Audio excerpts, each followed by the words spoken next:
times like all you want to do is run. Hear me out, hear me out. It's all the things you never show. There are the things I want you to know. Secrets start in your heart to slow. But if you don't wanna tell me now, I guess I'll never know. Losing almost all my energy. It's getting hard to talk to you, and I'm the only one who speaks. It's all the things you never show. There are the things I want to know. Secrets start in your heart to slow. But if you don't want to tell me now, I guess I'll never know. Okay, hey guys, welcome to the live. And just want to say that this was not planned, that twinsy down there. And I were, when she popped in the back room, I was like, oh my.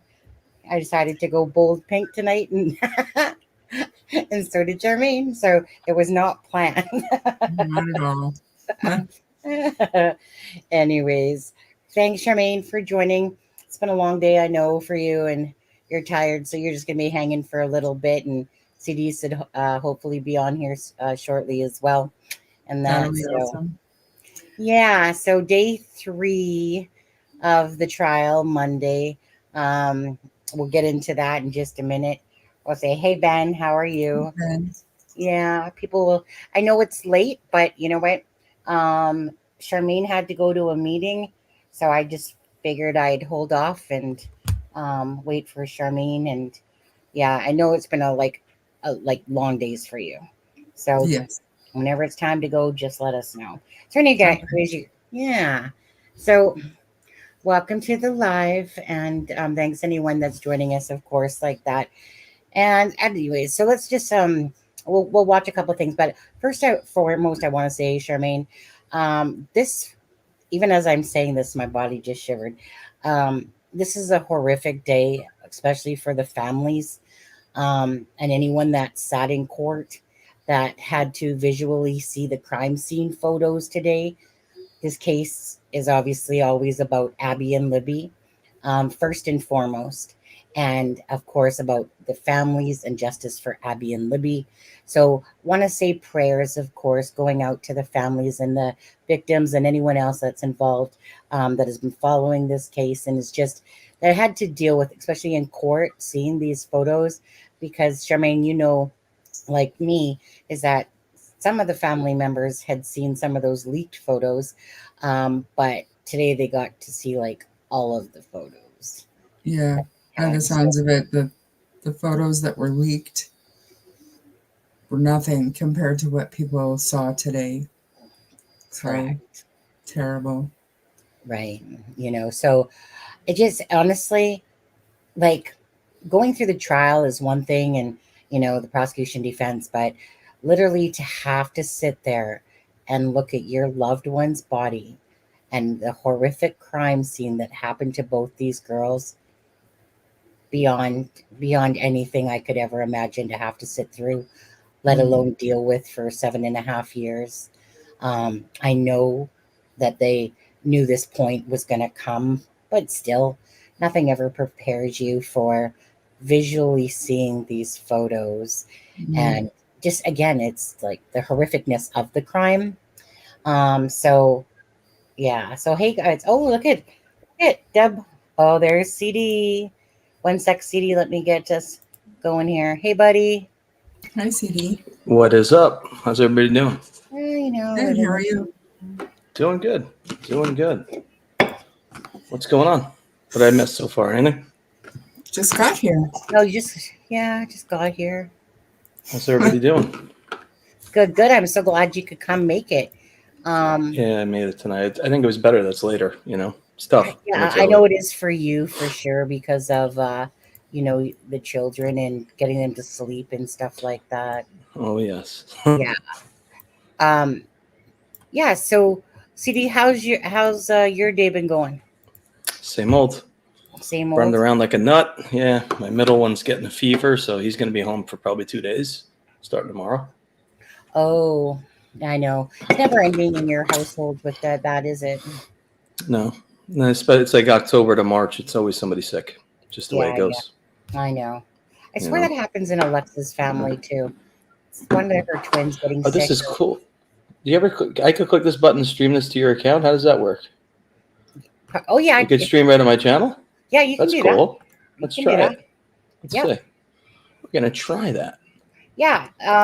So That's yeah, it's cool. whenever somebody has a channel, like they can live stream it to theirs as well as at the same time. Oh, where did you guys go? What happened? I'm back. I don't know. I think I wonder where Charmaine went. I don't know. She left us. Where'd she go? Yeah, I don't know. It's probably because typically you do that before you come in. And maybe it glitched or something. I don't know. Sure, internet is out, Sunny. Oh, she just lost the internet? There's no way. Wow. Charmaine, are you sure it wasn't CD that jinxed you right there? No, come on. Don't blame me. I didn't do anything. Yeah. If not, Charmaine, maybe you could just come on your phone. Yeah, see, look at she's reading my mind already on there. So, CD, obviously today was about the crime scene Yeah. with the Delphi. So we basically, before you popped on, we were just simply saying prayers to the family because obviously, now they literally get to see all the photos. Yeah. That And it's brutal, I know there were the leaks. I think I heard that part. I think I heard a little bit that there, there were the leaks and everything else, but you're getting the up close and personal, you're getting the pictures that are right there. Yeah, they're right. To each markings. You had both throats slit, it's just brutal stuff. And it's what I've said from the beginning when I came on, just to this case, that everybody's got to realize how real this is. It's not a joke. It's real life. And, tragic. It's tragic is what it is. Yeah. Your thing just popped up. Live with Sunny talking about the Delphi murder trial. Oh, that's cool. Isn't that cool? So Yeah. I'm hanging here though. They could chat. If anybody goes on, they could chat amongst themselves like Carol's. Yeah. But it's just good to bring extra eyes. Who knows? Yeah. So that's what it's all about. Okay, I wanted to ask you this. I saw a funny TikTok of a certain guy sleeping under a blanket on the court steps. Guy who supposedly has a warrant. Did you see that? Oh, I didn't, but I know. Yeah, it's on there. Yeah, it's. Anthony. I cannot believe that he's able to just walk in there freely with a warrant. I just never heard of such a thing. Never. It can happen in different states. They know him. He has an active warrant, and it's just very weird. Very weird stuff. Yeah, it's weird all the way around. I don't know. I just don't know what's going on in this world. Hey, Mr. Hope you're doing well. I really don't. It's just Indiana is just backwards. I feel bad for people that live there. If you're not in the the good old crew, you're out. Yeah. But I did want to say this. Listen, we want somebody to be convicted, but we also we want a fair trial. And there's just weird things all around on this case. Double murder, 2 different knives, no DNA from Rich Allen on the scene. Let's talk about that because today you guys really was there wasn't a lot of, again, to anyone that's followed this case, it's not like there was a bunch of new information out. It was really about talking about the sticks and the guns, if the police officers, what guns that they have, blocks, about the basically the crime scene area, the clothes. So we got to learn more about the clothes, what other clothes were there in the water and stuff like. Oh, there she is. Yeah. We learned a lot about what we knew, but we also hear the mistakes they made. They didn't take the sticks until I think it was March 2nd or March 3rd. I think it was actually 3 days later. I believe that one was the sticks. No, it said March 3rd. That's what Maybe. the reporter said. Okay. I think the bullet was taken a couple days later. Okay, so maybe that's right, because the one channel, Laura Lee, said she couldn't remember. She wrote down 3 days, and then she also wrote down March, whatever. So, yeah, exactly that. We would have listen. I don't. My issue is that I don't believe they locked the crime scene down correctly from the beginning. It was stomped on. It was it's contaminated. If you want to say that, it's contaminated. Right. There's just so many little minute things that go a long way when you're prosecuting somebody. Right. When you get a plea deal case, it's not a big deal. But when you're prosecuting somebody, you need to be up and up. Yeah. Well, sorry, Charmaine, what? Did you say that they went back and collected the sticks in March? Because I didn't hear that part. I have it from the reporter I sent you, Sonny, from, I think she's from WHDR, maybe K, whatever her name is. She said, I believe it was March 2nd or March 3rd. It was said today that they went back and took the sticks. I mean, they didn't even. I mean, did they even collect leaves that had blood on it? I mean, every blood droppings would be important here, because you don't know if just one of those leaves would have the perpetrator's blood on it. It's just, it's a head scratcher is what it is. I heard that one of the witnesses, one of the investigators today testified that they didn't see any evidentiary value in collecting those sticks right away. Yeah, I know. I mean, Charmaine, think about how stupid that sounds. Just think about how stupid that sounds. It just shows you that. And I know you played the one clip, Sonny, but I have the other clip from that debate where Tony Liggett basically says, we're 13 officers from sheriff down. On a good day, they have he was the assistant sheriff or whatever it was, and then you had Tobe. The two of them would be in the office or farting off all day, and then you had 2 road guys. But if they needed a prisoner transport, one of those road guys had to go off the road and do it. So where is their investigative? That's what you would call reactive policing. You're reacting to something. There's no proactive policing there. It's just bananas. It's so frustrating. So frustrating. Unreal. Yeah, it is. It is unreal. It's freaking crazy if you think about it. It really is. It's a true head scratcher. Yeah, anything that would touch a victim or that a perpetrator would have touched, you'd think that automatically an investigator would see evidentiary value in whatever that item is. Do you know what I mean? Like, it's just common sense. Common sense. Yeah, common sense really went out the window. When you think about it, it really went out the window. Yeah. And that's kind of why the defense was like, so, why didn't you collect the sticks? And again, no evidentiary value, they figured, type of thing. And he's like, well, do you know if the killer was wearing gloves?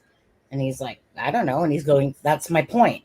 So if there's skin cells on the sticks, then, why wouldn't you collect them? Because you don't know if you had gloves on or not. So that part to me is just, Yeah, the whole thing is just it doesn't make sense. It really doesn't. It doesn't make sense. It's inept policing. They really, honestly, should have turned it over to the state right when they found the girls. But Tobe didn't want to relinquish power. It's power. Like think of Doug Carter about talking about power. The power was with Tobe. He had the final say in everything. Everything that went on, he had the final say. It doesn't matter. Doug Carter has the more experience. He has the more veteran detectives. They could say what they'd like to do, but at the end of the day, they're on the task force, and the lead in the task force is Tobe. Yeah. I mean, at the end of the day, don't forget, like from quite a while back, what was it? The sheriff, or what do you got? It's not the sheriff. Anyways, the head, what are you talking about? Head guy of Lafayette, he had said that it's all about egos. It is. But that's, you have to remember, that's 80s. That's the 1980s. Yeah. They're policing like it's the 1980s still. Yeah. Where everything's up to the minute now. I still don't understand why they didn't have canines come from Indianapolis that night. The Indy PD has dogs on duty. Oh yeah. Instead, they went and reached out for out-of-state dogs to come the next day. Then they called them up. It's just the whole thing is bananas. I almost forgot about that, actually. Which part? I almost forgot about them calling off the dogs. Yeah, calling off the dog. I mean, you never heard of such a thing. And yeah, I'm not a beer. Diet Dr. Pepper. Phenomenal. Great soda. So, Charmaine, what did you want to ask CD? You wanted to pick his Yeah. brain. Oh, mostly just his perspective on this stuff, because we obviously we know the investigation was so botched, but like, what is the most outrageous thing that you've heard about this investigation? Because I truly think it's gonna end up costing them this conviction. I do. It's compounded from the beginning. You know, the detective that was on something with a G. What was his name today? He was the first witness today. Gaglianola. Yeah, he's an Italian guy. He was the first detective on scene. Yeah, they roped it off 30 feet, but how long after he got there? How many witnesses were there? That should have been immediately locked down. Every one of those people that were there that witnessed it should have been separated so they're not talking to each other. And then you get statements from each one of them. What they did. Did you touch a stick? Did you, correctly done. I mean, I learned it before I even became a cop, and when I was taking criminal justice courses. You know, we took, in order to get your degree, you'd have to take like supervision courses and everything else, and just how to lock down a crime scene properly. They didn't do it right. I mean, it's sad to say, and I never like bashing law enforcement. I don't. I know. But this is just it's outrageous. man, And if you think it's they a didn't fuck job, is what it is. When it just is the whole thing, all the way around.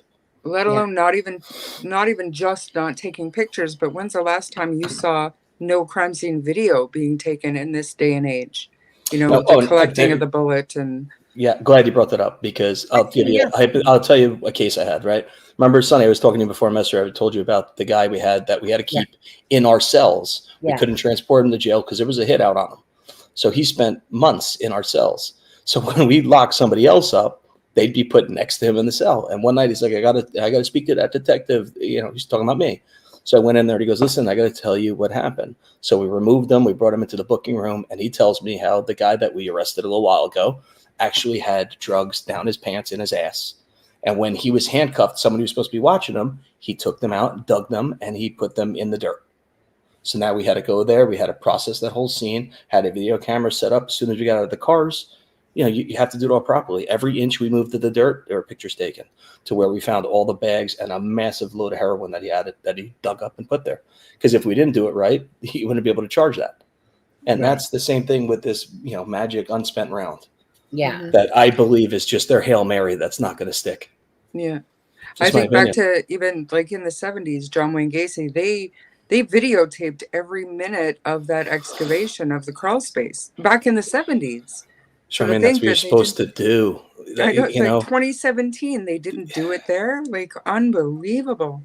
Even when they took the sticks, I don't believe they recorded taking the sticks. No. I've heard. And you're talking about leaving them out in the cold, in you know, rain, snow, whatever happened in those 2.5 weeks, 3 weeks. Yeah. Mm-hmm. The perp's DNA could have been on that in a blood droplet.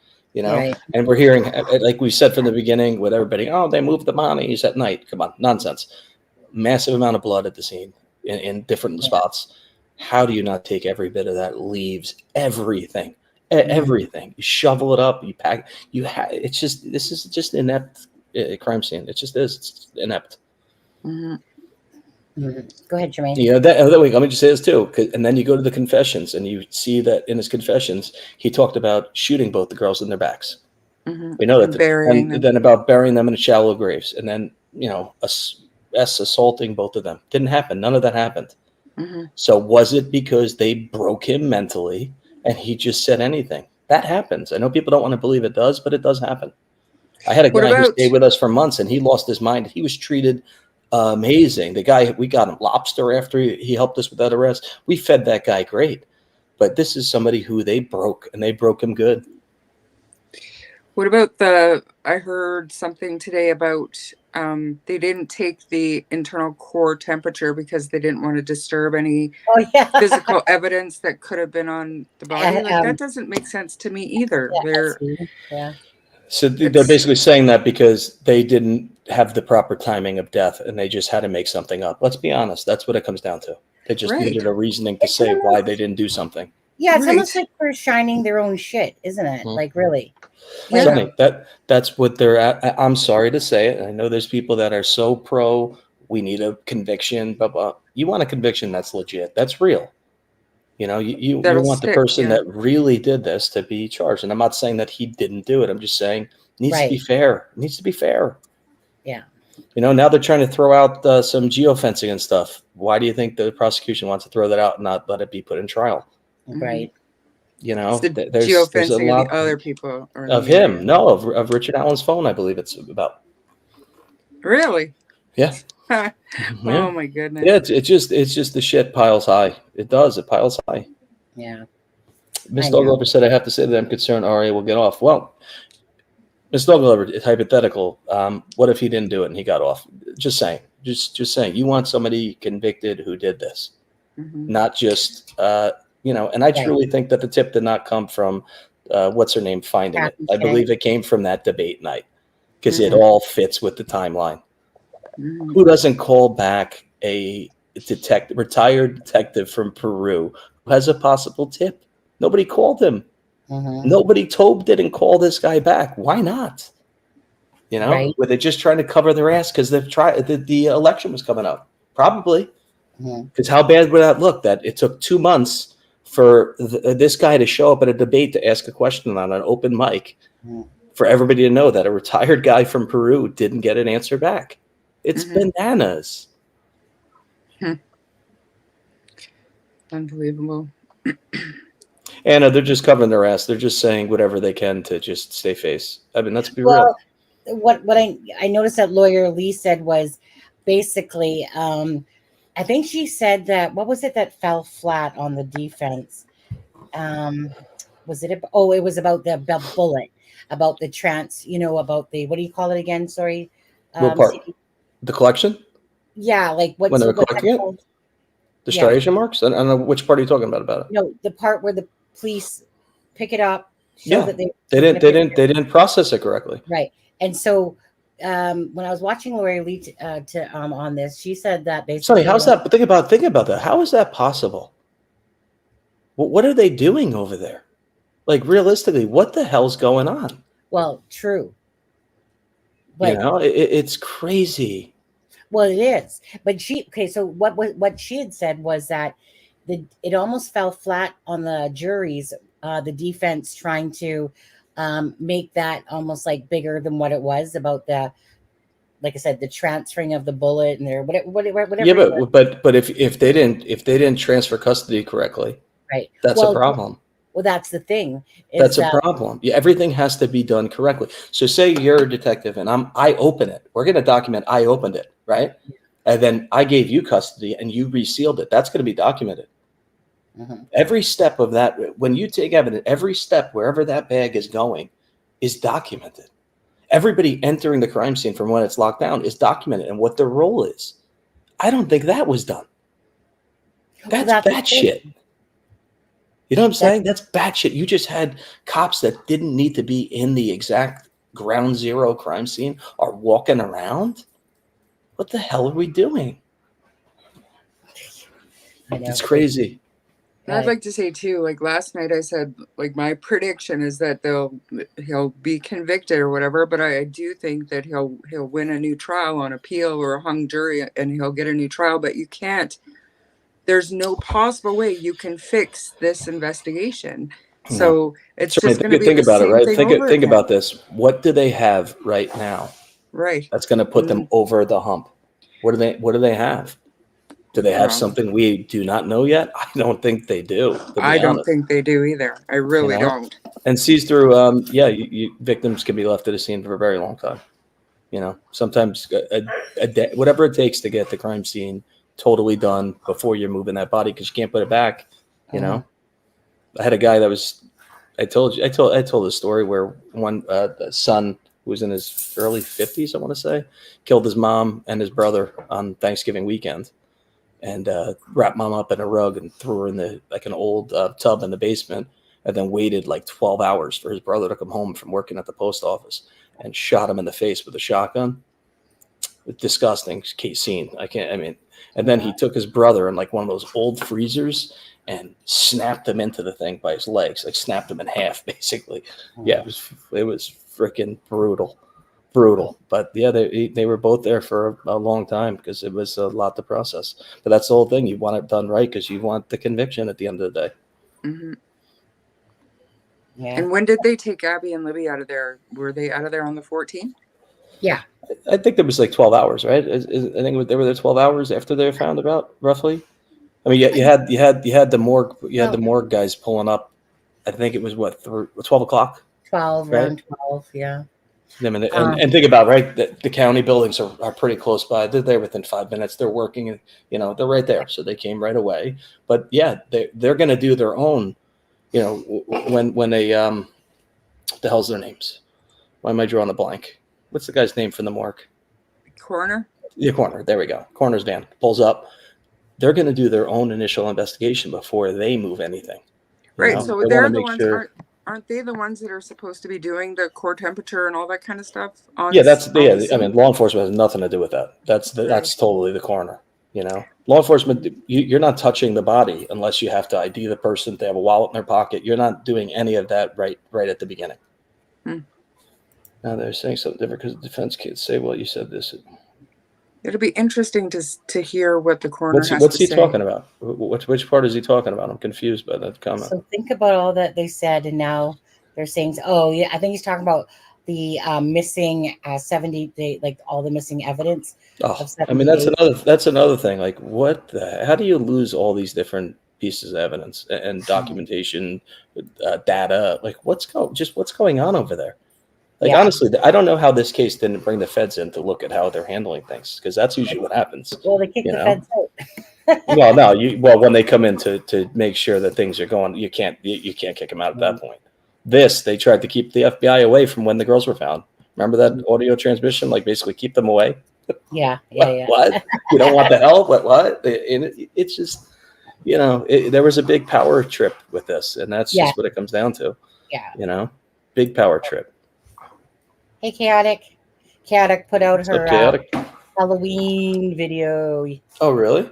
Yeah, she put out her Halloween, and it was the first time I actually seen the outside of her home. Really? Very nice. Normally I keep seeing the inside and get jelly, but today she put out the outside. I seen on her video, but so yeah, check that out, you guys, on Chaotic's channel there.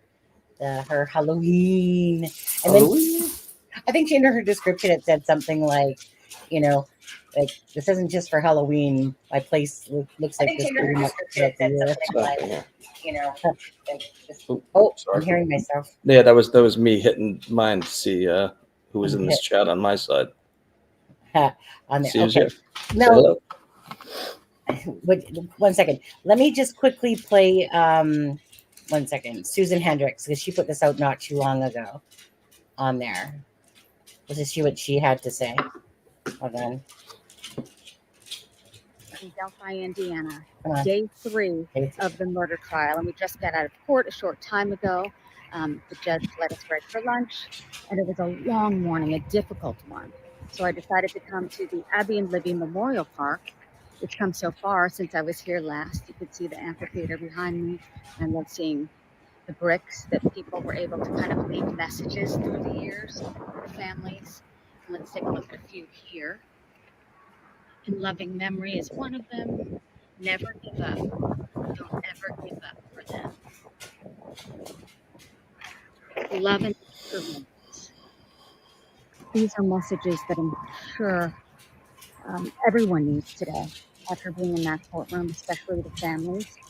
Today was a day where the crime scene investigator spent most of the morning on the stand talking about what he saw, the evidence he gathered through many exhibits, many pictures on the screen that included crime scene photos. And you can hear about what happened and imagine what happened, but when you see it, it is excruciating. And my heart goes out to the families of Abby and Libby today. What I also thought he was trying to establish through the many exhibits was just the terrain and how difficult it would have been that day for the searchers that morning on February 14th and the evening before to see the bodies of Abby and Libby.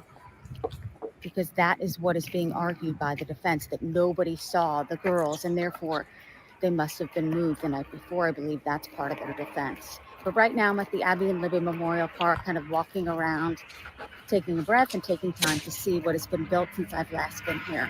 And of course wearing the Abby and Libby bracelet, Abby and Libby. But I will say it's tough being in there, and I'm happy I get the chance to be in there, but I'm also, my heart breaks for the family. Okay, so I want to talk about that. Susan Hendricks, of course, but I want to talk about that.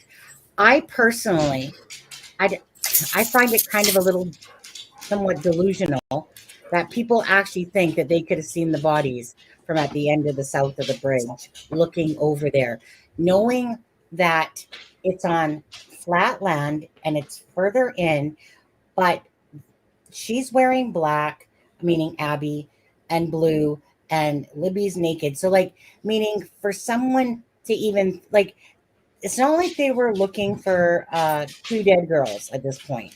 But they were just looking, trying to find where the girls were, doing a search. But I personally don't believe that you would have been able to see. In hindsight, people are like, yeah, I can see that crime scene area. But like I said, they're down in the leaves in the flat land of it. Do you guys personally believe that, like, oh, that they should have seen them, and stuff like that, that No. particular day? I personally don't, but now after today, after hearing about all of the clothes that were found in the creek and just on the bank, I feel like searchers at least might have or should have. They wouldn't. I How would shouldn't they? even How say would they? should have. How would they Yeah. see the girls though? They're up on an embankment. Yeah, no. It's very No. hard. Yeah. That's just But the people clothes that pulling were at in the straws. creek, yeah. but they Clothes that didn't. were in the creek, I think they should have noticed that. I don't see how though, because they didn't search that way. They like if I Yeah, pull no, up, that's Well, the they point they weren't too, on the though. other They side of the should have. creek. Yeah. Well, it's like private property, so they couldn't just go up on the property. But yeah, I mean, on the bank itself, you could see from the other side. So I mean, Yeah. they did look from there, but they're not going to see the bodies up on the embankment. That's just No. people picking on shit. but Mhm. even here, let me just go to it. But even the clothes. So of course the bridge is here. Their search was mostly around here, this section, and they were searching this way. They were going downstream. Now the clothes would have been over here. So I know that the end of the bridge is here, on there. But again, they were kind of submerged in the water as well. So it's not like they were treacherying down over here. If they were probably over here, they would have seen them. But they Mhm. kind of went here. And then there was like this area down right near the bridge there where that's kind of where they're talking about. And I know that Julie Melvin has put up pictures of that where you can see like the slide marks of that, like as if like when you go down a hill and then the dirt's there and the leaves are kind of pushed to the side type of thing. So it's one of those things is that any of the people that were looking for the girls that day, didn't deem them as murdered, first of all, but Mhm. it's kind of like it was getting dark out when they realized that, hey, okay, the girls didn't show up. Now people are starting to come and help throughout the time. But it's like February 13th. It's getting dark out, probably around what, 5 o'clock, 5:30. It's probably getting to the pitch dark point. And that's just the thing is that if that area wasn't looked at until the 14th, on the next day when they came across them, but not the day Mhm. before. So I don't myself see that if they're kind of submerged in the water, even if it's whatever, like I don't think it's something that they could have noticed at that point. Because if they did, they obviously would have found the girls. Or Mhm. yeah, Yeah, so and you're right. They were looking downstream because the worst case scenario in their minds, I think, was that they were injured or something, and yeah, you know, and that they fell off the bridge, and yeah, of course if they went anywhere, it would be downstream, yeah, not upstream. yeah. So And it's so sad to think that Mike was, in a canoe going down the yeah, creek just in the wrong direction, and right, Derek was right out there and didn't hear or see anything. It's just yeah. heartbreaking. So yeah, exactly. And had they been going upstream, which in a canoe, good fight. But had they been going upstream and stuff like that way, I'm sure that they would have come across it that night if they were actually focused on looking at that. But it wasn't an area. And like, it's just that a lot of people keep saying that, you know, from the end of the bridge that they should have seen them. But, you know, very hard. it's, first of all, hindsight's always 2020, and it's easy to know when you know where the crime scene was. Yeah. You know, all of a sudden, director, you know what I mean, and go, oh, I can see everything there. But yeah, they're nitpicking. Let's be honest. You know? Yeah, so they're nitpicking. So I don't Yeah, believe come on. You heard how much blood was there. What could have been moved that night? You think about it, though. You know. Oh, so you don't think that you don't think the girls were all that blood and everything else? And we knew that from Ron Logan's search, his search warrant that day. You know, and the search warrant at his house. That's the right. blood was everywhere at the crime scene. There's just no way. It's at this point it's crazy if anybody's still running with that part, at least. I mean, it's just, you're at the trial, they're telling you this is where it was. It is what it is.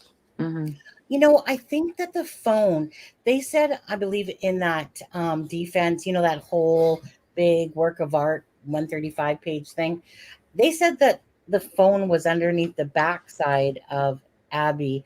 But the way I heard it today, it sounded like when they rolled Abby over, it was shoot, what was the casing of it? It was you guys, what was the casing? They said it was like, you know, like a cartoony thing or whatever. And that was you mean that was on the case? Yeah. But it sounded like, it almost sounded like, and correct me if I'm wrong here, guys, but it sounded like that the phone was more like where the shoe, like the leg was down near the bottom. Maybe it could be up the thigh area. I mean, underneath is underneath, you know. I don't know. I didn't hear that. Yeah, she could have said it wrong. I mean, Laura Lee could have said it wrong, because in the thing I remember it saying that it was underneath the low part of the back of Abby, the phone in the shoe. He's right when he said that, though, about the two deers. That wasn't brought up yet, right? Yeah, the two deers. Yeah, saw it through the camera, then noticed the girls. We didn't hear that part. That is true. Yeah. So does that mean it's not that it didn't happen that way? Most likely it didn't happen that way, but that's what was said for 7 years. 7 years, yeah. Yeah. CD, this one's mind fucking me, and I'm sure it's mind fucking you guys and everybody else. Okay. Abby having on Libby's pants and Libby's, okay, so she had on her own shirt, but she had on Libby's Delphi swimming. Well, we all know it's Kelsey's, but Libby was wearing it. So Libby's pants, Libby's black jacket.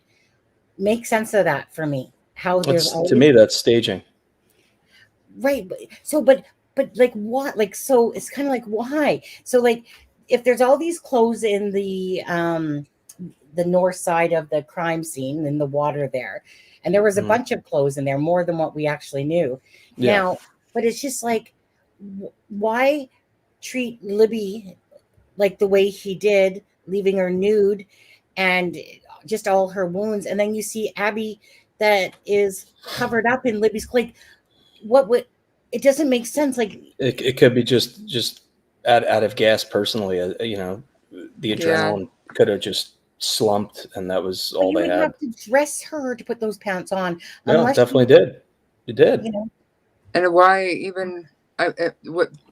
So apparently the jeans that were found in the creek, we found out today, the underwear was in them, so they were kind of like taken off.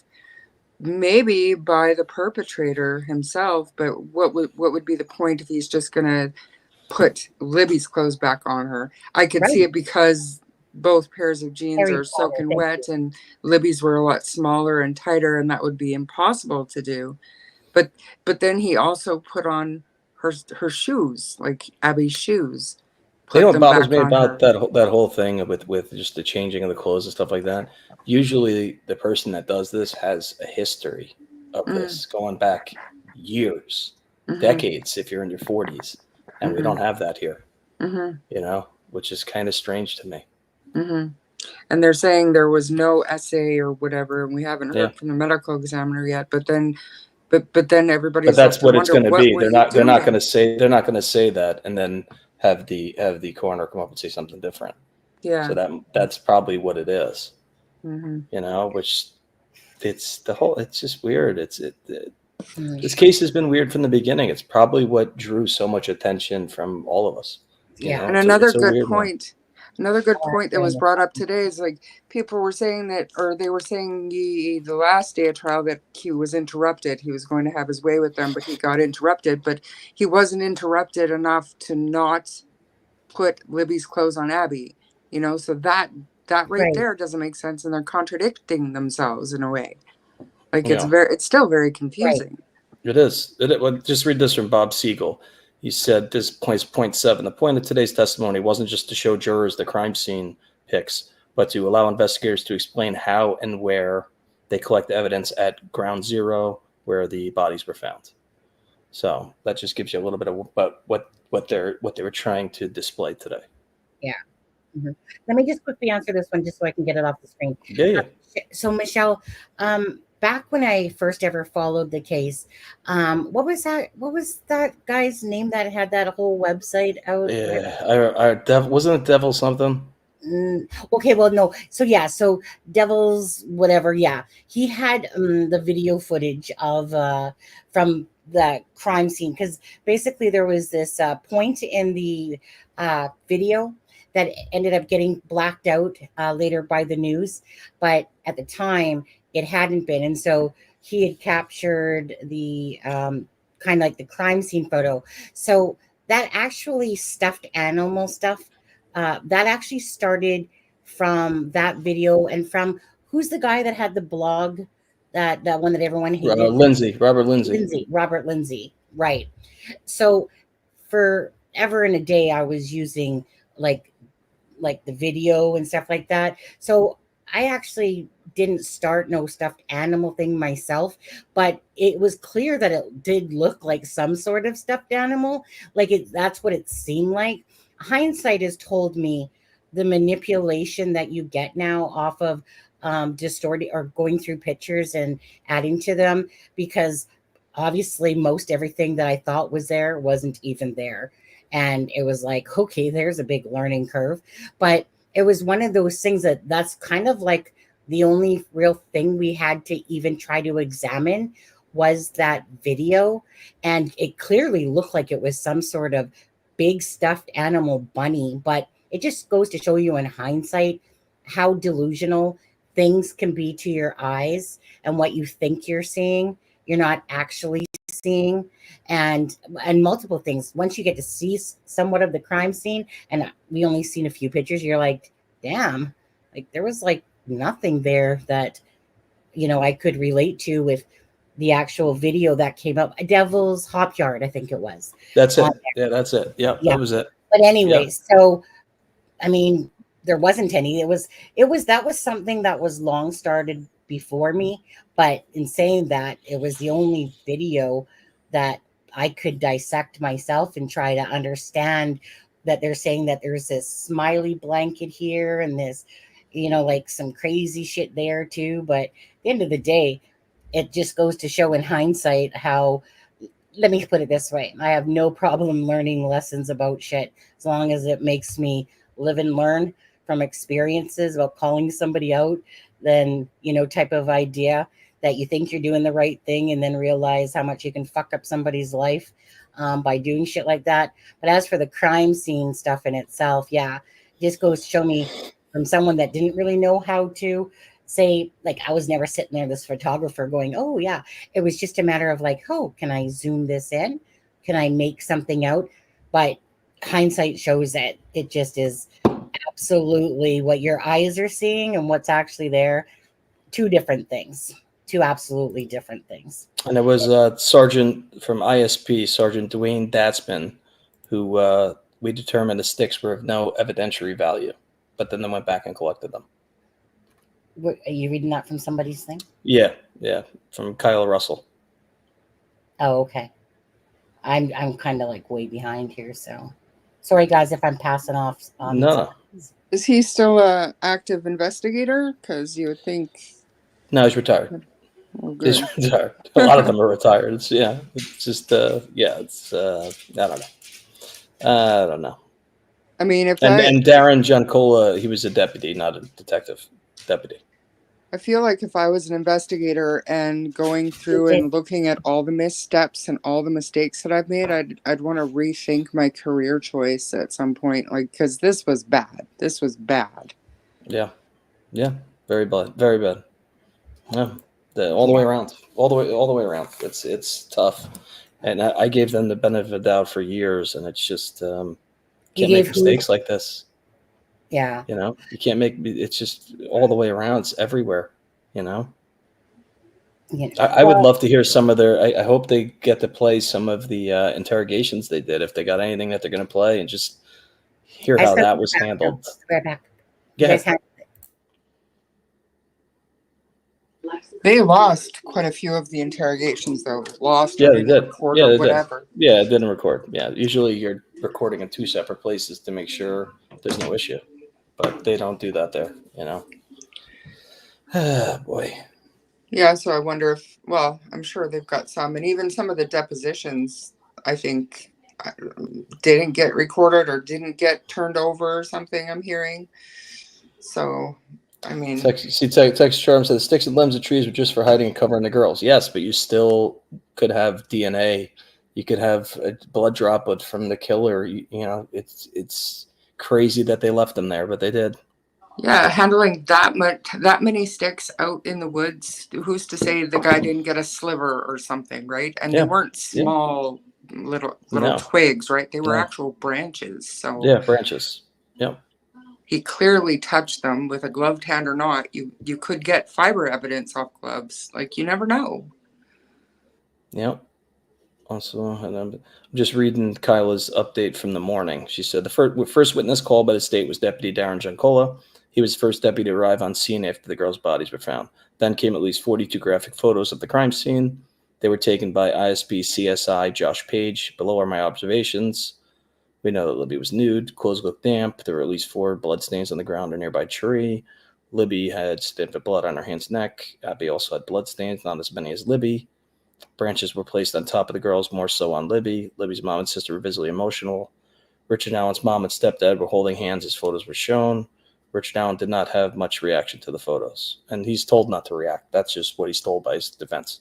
So they could document all they want on how he's going to respond, but he has to be, you know, it's just they don't want him showing anything. There were at least 3 large, long branches covering Libby in the triangle formation. The branches were at least 2 to 3 times the size of Libby. So they were pretty big. You know, that's at least, 10 feet to 15 feet in length. So they weren't small. Right. There's something else I wanted to ask you, and I'll think of it here.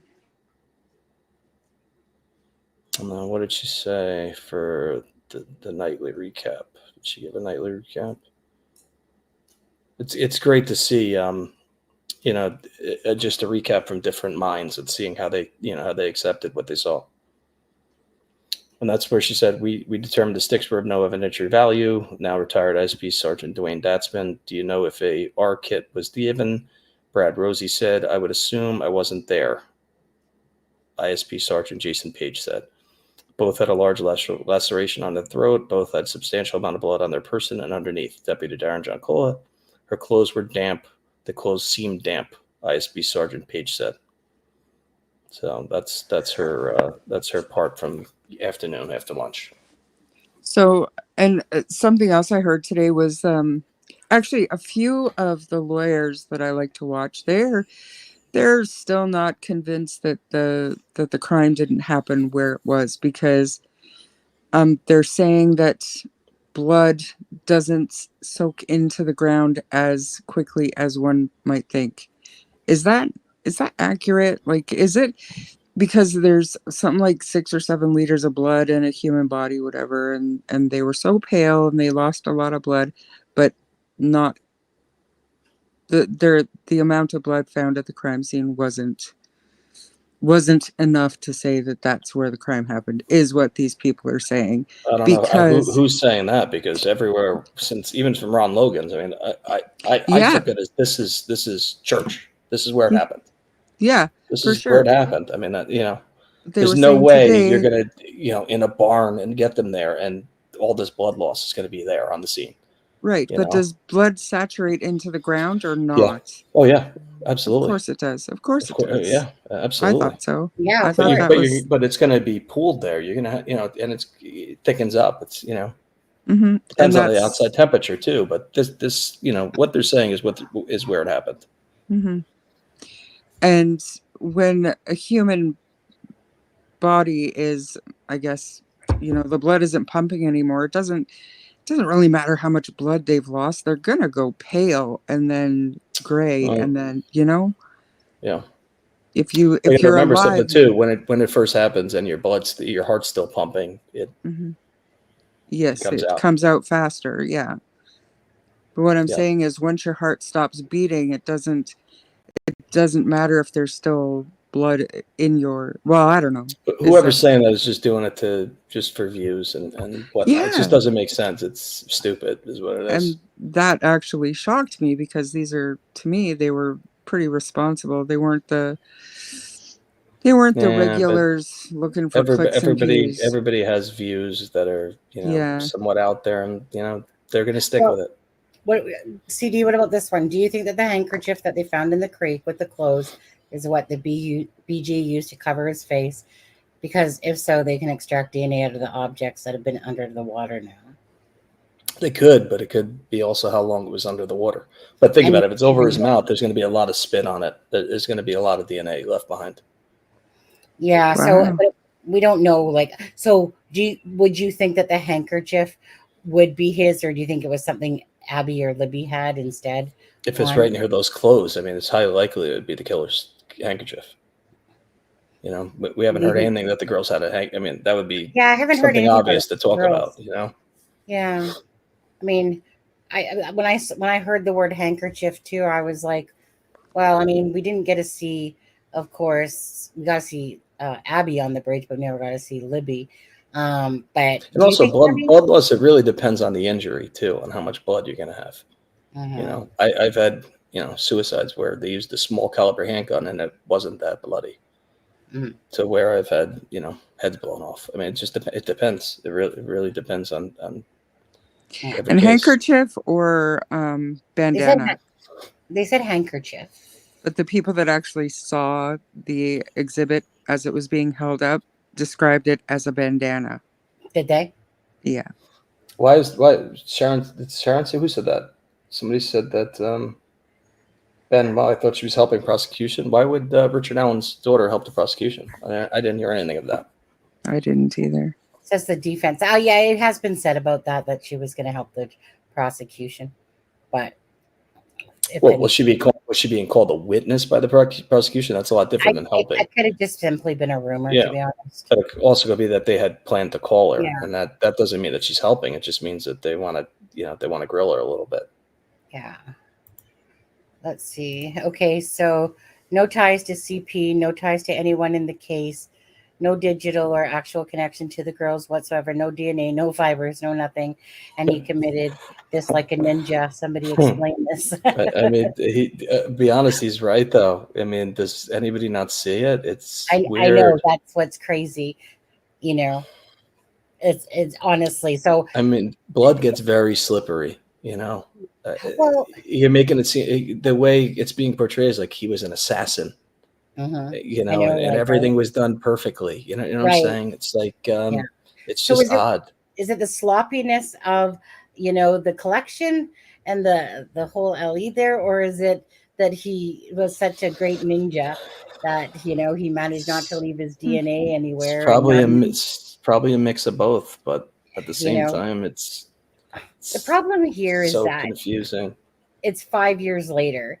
If it had it been at the time, right? If Richard Allen got into his bloody, muddy clothing into his vehicle, and and all that stuff, but 5 years has gone by. That so much anything that they could have collected, if it is him, that's just toast.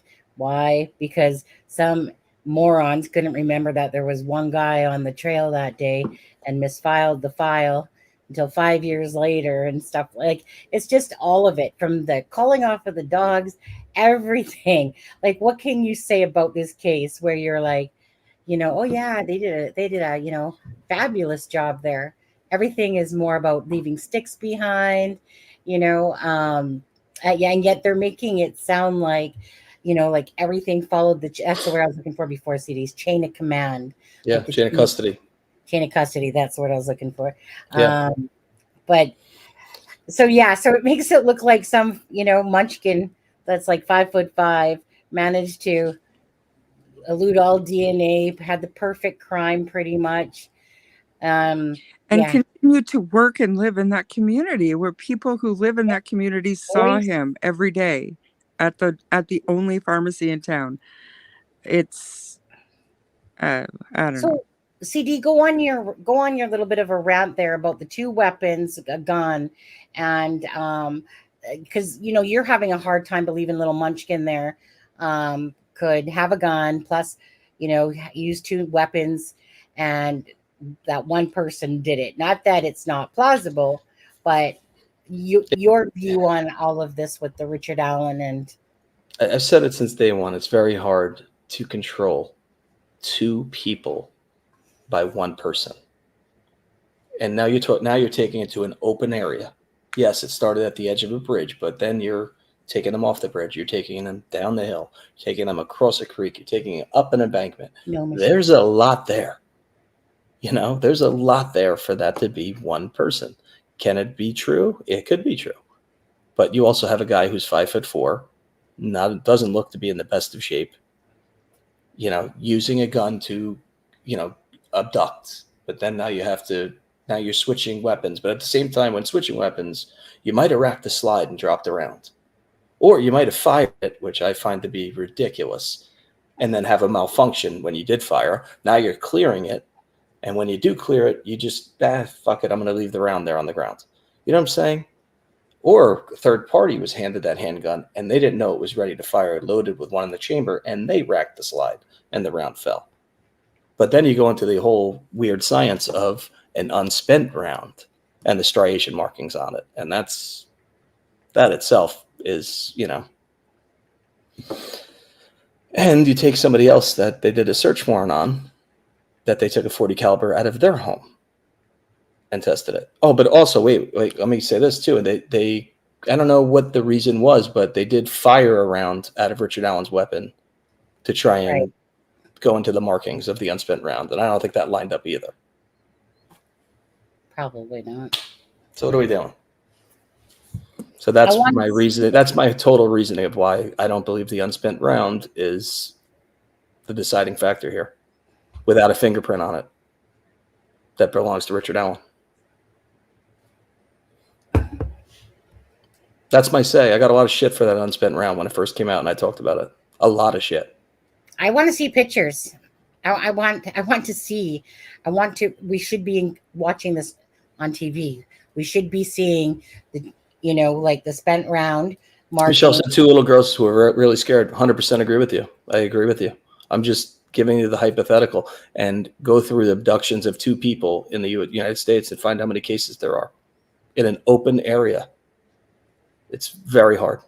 That's all I'm saying. And I'm not saying it can't have happened that way. I'm just saying it's very hard and the percentage is very low. That's all. And then to get them up the embankment. Yeah. Could he have injured one right away to gain compliance from the second? Yes. But then injuring is different than stabbing one in the leg, because you'd have blood somewhere and nothing was found until ground zero crime scene. So it's, there's a lot there. The clothes, and they said, yeah, okay, right. I mean, and the blood. Sorry, the blood pool wasn't in the same. They would bring it to trial with having a smoking gun. They would, because people have wanted a trial since the girls were found. I'm not saying he's not guilty. I'm just saying you have to take everything and put it together and tell me if you have a slam dunk case. And I don't know. Yeah, I don't know. Charmaine, even the girls on the trail, they're going to get destroyed on cross-examining. It's going to be a rough day for them. Mm-hmm.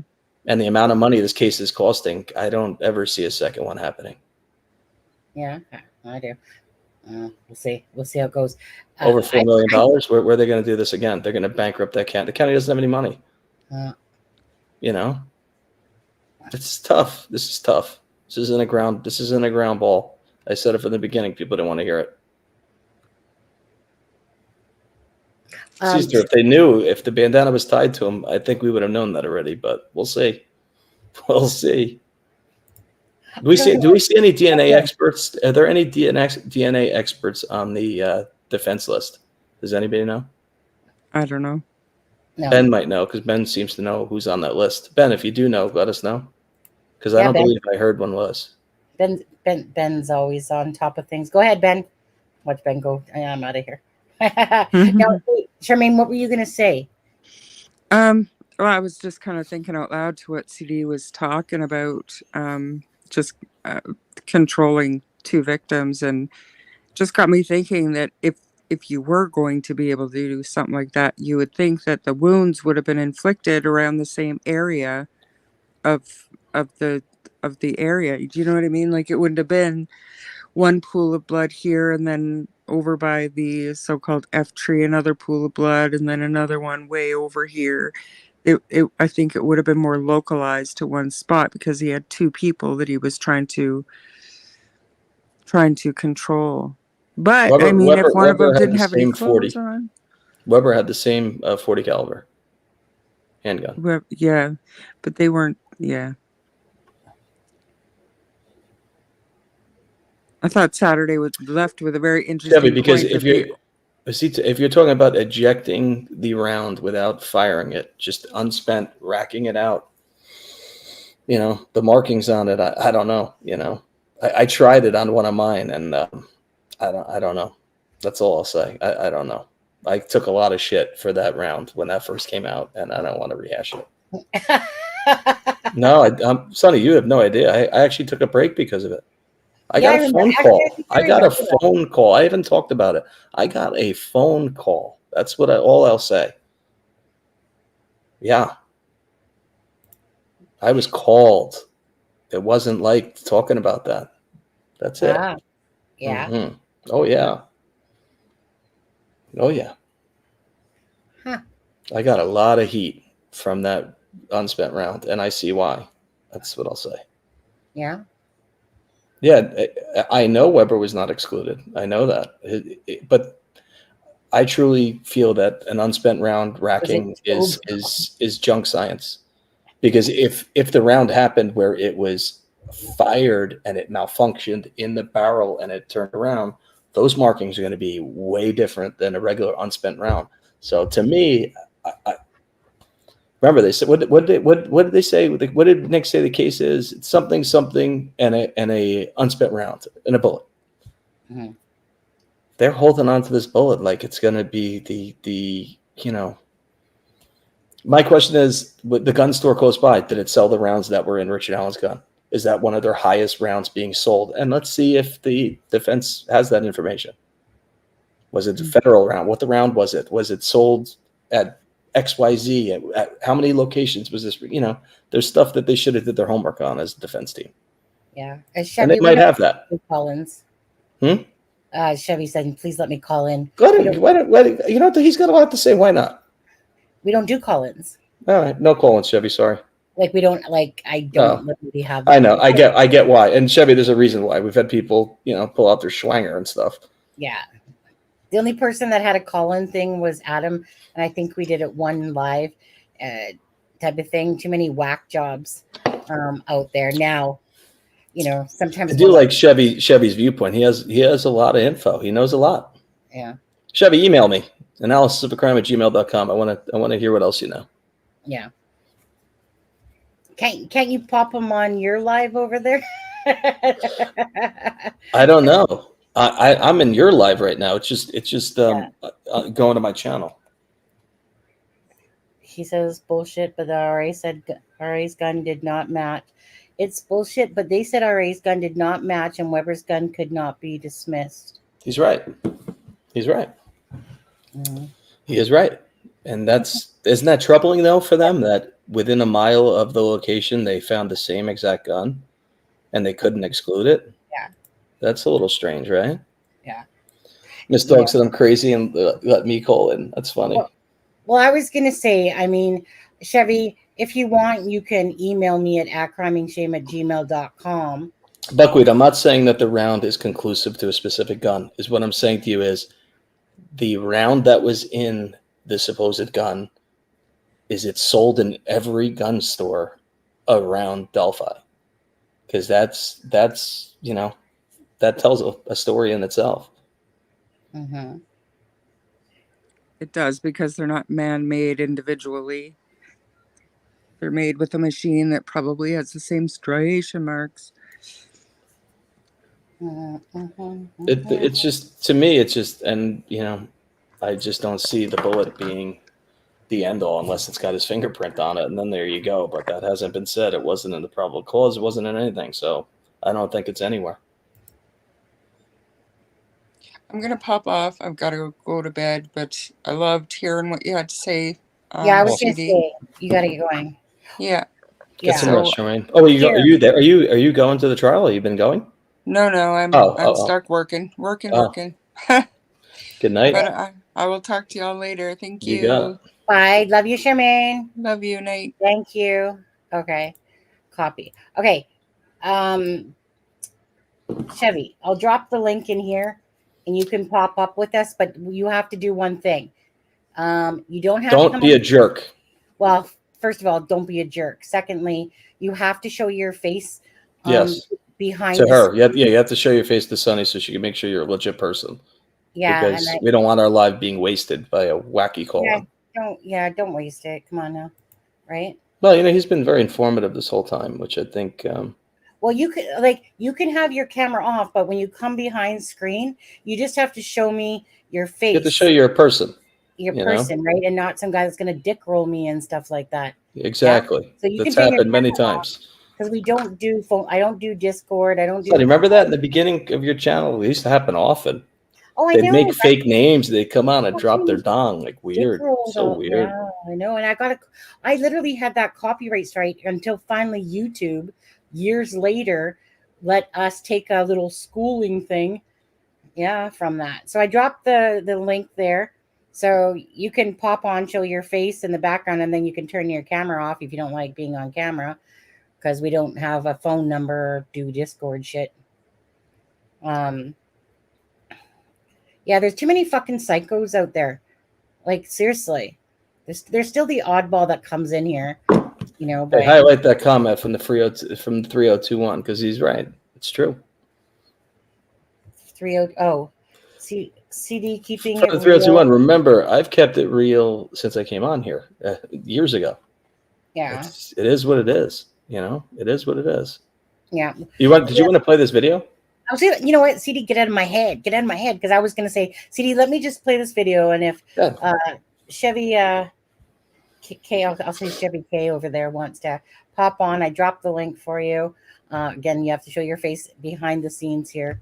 But yeah, let me play this out because it's not very long. It's like 4 minutes and 15 seconds. Reported about an hour ago by Special Judge Fran Gull, and it was the first of what she has promised are going to be a lot of rough days, Max.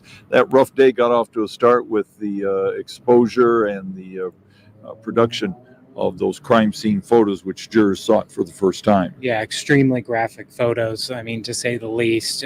They basically showed, what investigators found when they got there and what we had reported previously. Libby was completely naked. Abby was clothed next to her. They both had their arms seemingly positioned in certain ways with sticks and branches laying over them. Libby's clothing, some of it, Abby was wearing her pants as well as her sweatshirt. Some of Libby's clothing found in the river, along with some of Abby's clothing as well. We heard several hours of testimony from Indiana State Police crime scene investigators, what they saw when they first walked up on the scene, the care they took to process that scene. One of the things, Max, that I found perplexing was, in the past, the state has tried to perhaps downplay the sticks, the branches, even some about the size of a log that were laying on these girls' bodies, and say, well, it's possible maybe they were there to simply disguise or camouflage them. I looked at those photographs. That was not camouflage. That was not disguise. Those were laid out in specific geometric patterns on those girls that must mean something to the person who killed them. Yeah, and they even asked one of the crime scene investigators at one point. I mean, they said, is it possible that that could have been done naturally? And the crime scene investigators said it was likely not true.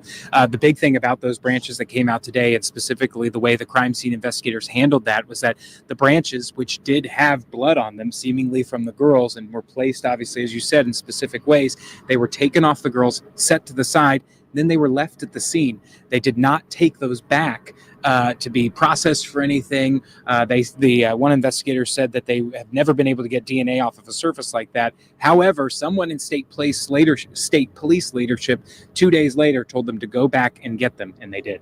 Also, what they found after they'd been working out there for a full day is apparently what we've been told, the key piece of evidence that links Richard Allen to the crime scene, and that would be a darn near pristine bullet that one night an investigator looked down and said, "What's that shiny thing underground?" Yeah, they were using what I believe was ultraviolet light. They said a blue light of some kind that they were sort of processing the scene with. One of the investigators was sort of standing back and said they saw something shimmering, shiny. They used a whole bunch of different words for it. And that's when they say they found that bullet. It was face down. You could see the picture face down in the ground, so you could only see the back of it. But the big criticism from the defense was that the crime scene investigators only took photos of it in the ground. They didn't pick it up. They didn't take photos of it, laying on a table or something like that. So you couldn't really see the pointy end of the bullet, which was a big criticism. And I think one of the defense attorneys said at one point that how can you tell that bullet is the same one that's going to end up in this courtroom if we can't see the full thing? That is the bullet that supposedly connects a gun owned by Richard Allen to the killings. Now, while you were in court, Max, today another motion was filed by the defense. The defense would like to keep out at the very least the audio portion of the Bridge Guy video. We've seen Bridge Guy on Abby's cell phone walking across. We heard him say on their guys down the hill. At one point, we've been told one of the girls whispers, "He's got a gun," or "gun." And the defense would like to keep that out because they say, first of all, it's kind of hard to make out. And second of all, we can't prove that is what the girl said, and that is what she was referring to. Yeah, and that's very interesting. Also, the phone, I forgot to mention, was found under Libby's shoe, under Abby's body. That was another big head-turning thing. We expect tomorrow. They were getting ready to bring out the actual clothes that they found from the river. That's what we think is going to happen, and that's where we think we're going to pick up tomorrow morning. All right, we'll be... Okay, so... There we go. Welcome, Mike. Hello, how are you? No, Good, thank you. No, just Chevy Killer. We'll just leave it at that. Well, you actually put your name in, Mike. Yeah, I know when it is Mike. So, what's up, Mike? How are you doing? How's it going? It's good. It's a nice little Monday night do. So, we have this whole big picture, and we have all these people who said, we found the girls, right? Yep. But now they're saying somebody else found the girls. Well, why is there 70 days deleted of evidence? It's because the defense cannot actually question them and say, you said this, you did this. It's just been this whole smokescreen from the very beginning. True. I get it. So if me and you made a statement and we said, hey, we seen this, and this guy was wearing a black shirt, and he was this, and he was that, and all these other bullshit, right? Yeah. Well, we got a recorded interview. So we would assume that interview is not going to be deleted. Now, years later, somebody goes, well, hey, this is this and that and this. But you said this back then, so why is this not matching what you said today? True. Yeah, I'm with you. I find the lost evidence to be an issue, and the prosecution will probably bring that up on their side. It doesn't make sense when you think about it. Well, you have interviews that were lost. You have a lot of stuff. I don't think the prosecution will bring it up because I meant the defense. You know what I mean? I meant the defense, right? Yeah, correct. Yeah, because it looks really bad for the prosecution. So, how does David Erskines find them, but then some other guy supposedly finds them, but David Erskine sees through his phone, and then the Weber sees through, and he sees two deers at all of. So, does anybody know what the pancakes actually really means in this chat room? What do you mean the pancakes? Okay, so pancakes is actually one of the Patty's best friends. The last name of the Patties, banana pancakes. Forget banana pancakes because we don't have no stomach contents because we don't have a time of death from the coroner. Okay. Pancakes is actually one of the most important people in this case. Okay. Do we know who it is? Pancakes, huh? Who is the person? Their last name is actually Pancakes. They Come are on, very, really? very, very good friends with the Patties. Okay. So you had Kelsey tell us she got phone calls from grandma. She this, but Derek German, for the first time in 7 years, spoke the other day. Yeah, he did. What did Derek German say? I don't know which part you're alluding to. Tell me. Tell me your theory. German was the one who said the very first two people to show up at the crime scene, and they showed up together, was Cody and Kelsey. They showed up together. Becky. But didn't I thought Cody drove with Becky? Wasn't exactly. She didn't. And Derek German testified that Cody showed up with Kelsey just a few days ago. So how many times is the story going to change? Dude, I know. I mean, I know. I don't think you're alluding to the family was involved. I think you're just talking about the whole story itself I am talking in general about the whole story. Correct. Yeah. So how many times is this story going to change from the family? I don't know. You know. So the problem is we have people who went on record years ago, but we've now deleted all of this. So as all of this has been deleted, so there's nothing that can be, even though that there's articles and there's clips and there's videos and there's all these things that are out there because we know they're lying. But Sister's saying that she believes that it was said that they crossed the bridge together, not that they rode there together. But I wasn't paying too much attention to that. I'm going to go back and look and see. That is true. They crossed the bridge together. They didn't get to the crime scene together.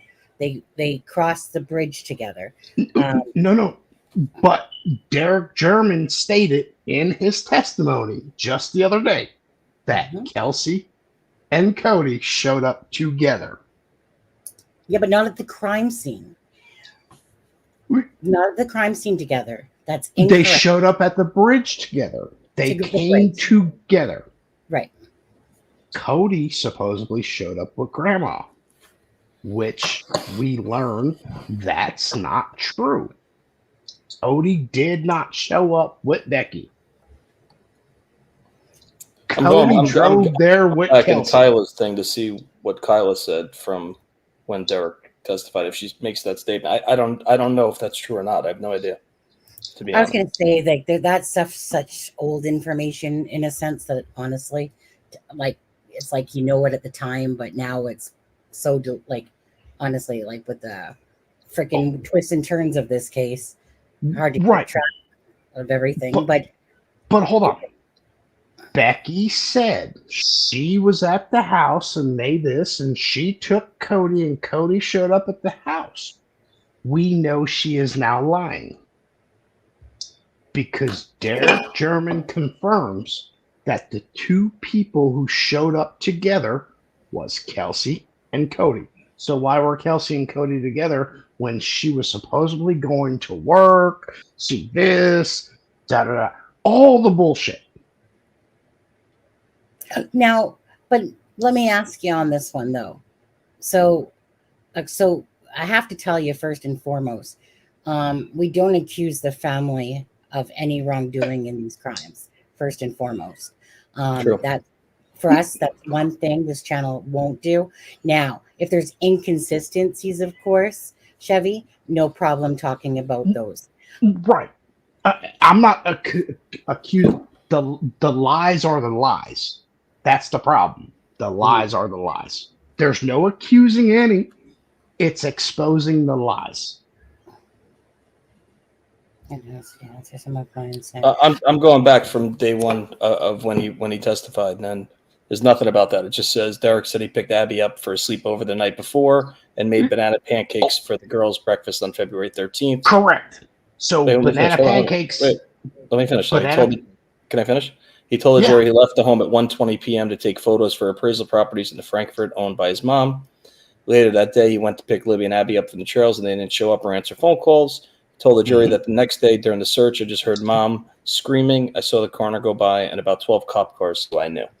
That's all I got from that. There's more to that testimony because I'm sure there is. Because you got to remember, these are just the highlights that this certain person remembered. Because they can't record anything. It's just based off of the notes they're taking, and they're trying to get down as much as they can. Yeah. And other people had testified, or put out that he said they all went.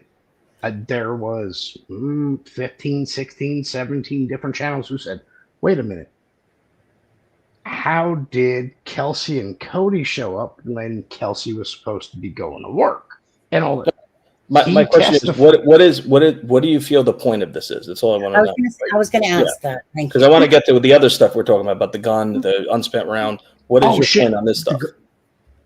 Okay, so we've all been led to believe that Cody Patty was with Becky, right?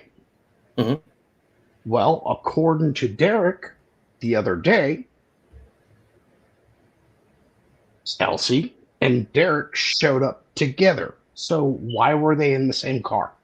How did they get together when technically she was at her boy? My hypothetical is, let's say that did happen. What do you think it matters for the murders itself? Even if it did, I don't believe it did, but if it did, what is the point of it? But they lied to us. So Derek wasn't with Becky. He was somehow with Kelsey. And we know Kelsey was out there earlier in the day. But Kelsey don't we know that Kelsey came from the boyfriends because she was supposed to go to work?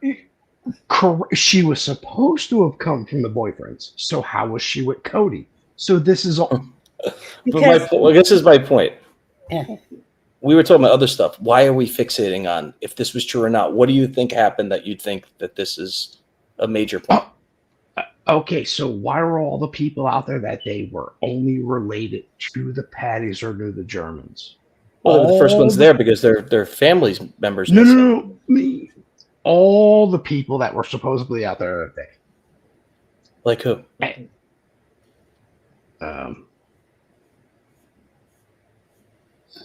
Okay, so we can go like who? I'm confused, dude.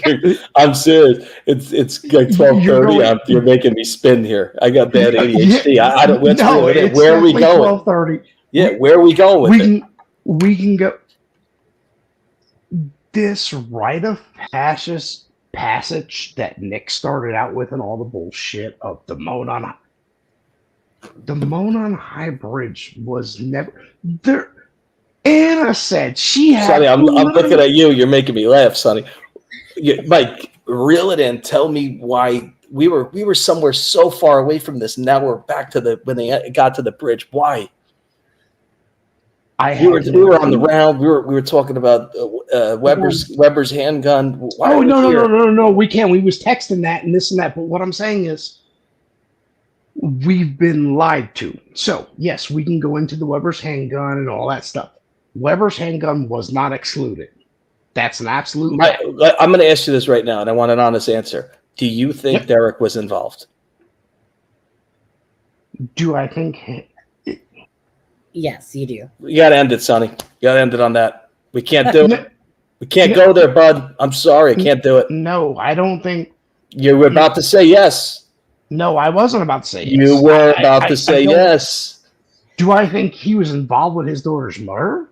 No. I don't know. What are you're implying? This weird lie. I don't. Even if they got confused, and this guy hasn't spoken in 7.5 years. Exactly. Well, because he doesn't trust people, and I could totally relate to that. And he doesn't want whatever he says to be misconstrued. No. The family kept him away from talking ever.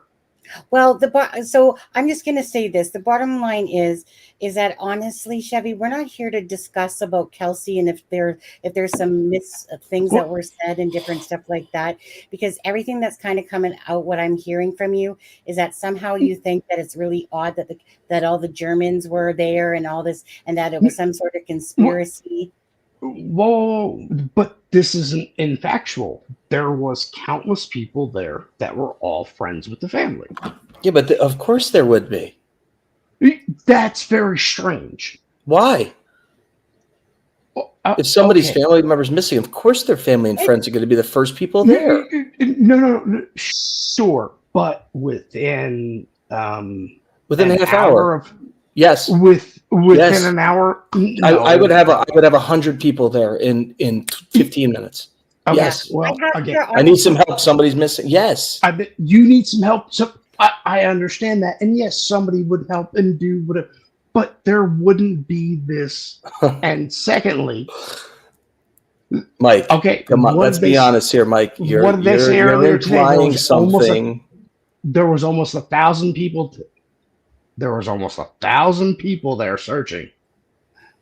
Did they not say that earlier today? Yeah, there was a lot of people there. Okay, in the community I live in, if something like this happened, there would be tons of people there. Okay, so let me. You got to remember something, right? There's only 2 deputies in that entire county, and it's massive. It's not. That's why all the volunteer firemen came out, because they needed bodies. Right. And so did the volunteer firefighters for the floor 4, right? What? The floor 4? Of course there were firefighters. It was a fire. Right. So, again, I don't have to go into... Trust me. Mike, you're killing me, Mike. I made Sonny bring you up. Listen, my son was killed 20 years ago. I'm sorry to hear that. That's tragic. Okay. So... that's tragic. Me, I know small town politics. Believe me. I'm really sorry to hear that. I fought small town politics for 10.5 fucking years. And I don't even want to bring that up. But here's the thing. Everything has changed. The story has changed. You know I'm not lying. You agreed. All this bullshit has changed. Why does the story keep changing? Well, I'll say this though. Pat Brown was always said to have been there when the girls were found. So that's not. So was David Erskine's. But we don't know that nobody's saying he wasn't there. They just haven't called him up. David Erskine's says he said he was there. David Erskine says he found them. He was there. Well, Dave Erskine's full of shit as well. Okay, so what happened to the 2 deer? What happened to all this bullshit? Okay. So I don't want to fight with no. Look, I like all of you guys are all great. You have open minds. What happened? What happened to all the actual evidence? Where did it all go? Why are they lying to us? Well, let's be honest. That they were in over their heads. That's one. Losing the data and everything else is bananas. Like that the citizens of Carroll County should be calling for a federal investigation on how this disaster happened. That's what they should be doing. What are the feds going to do?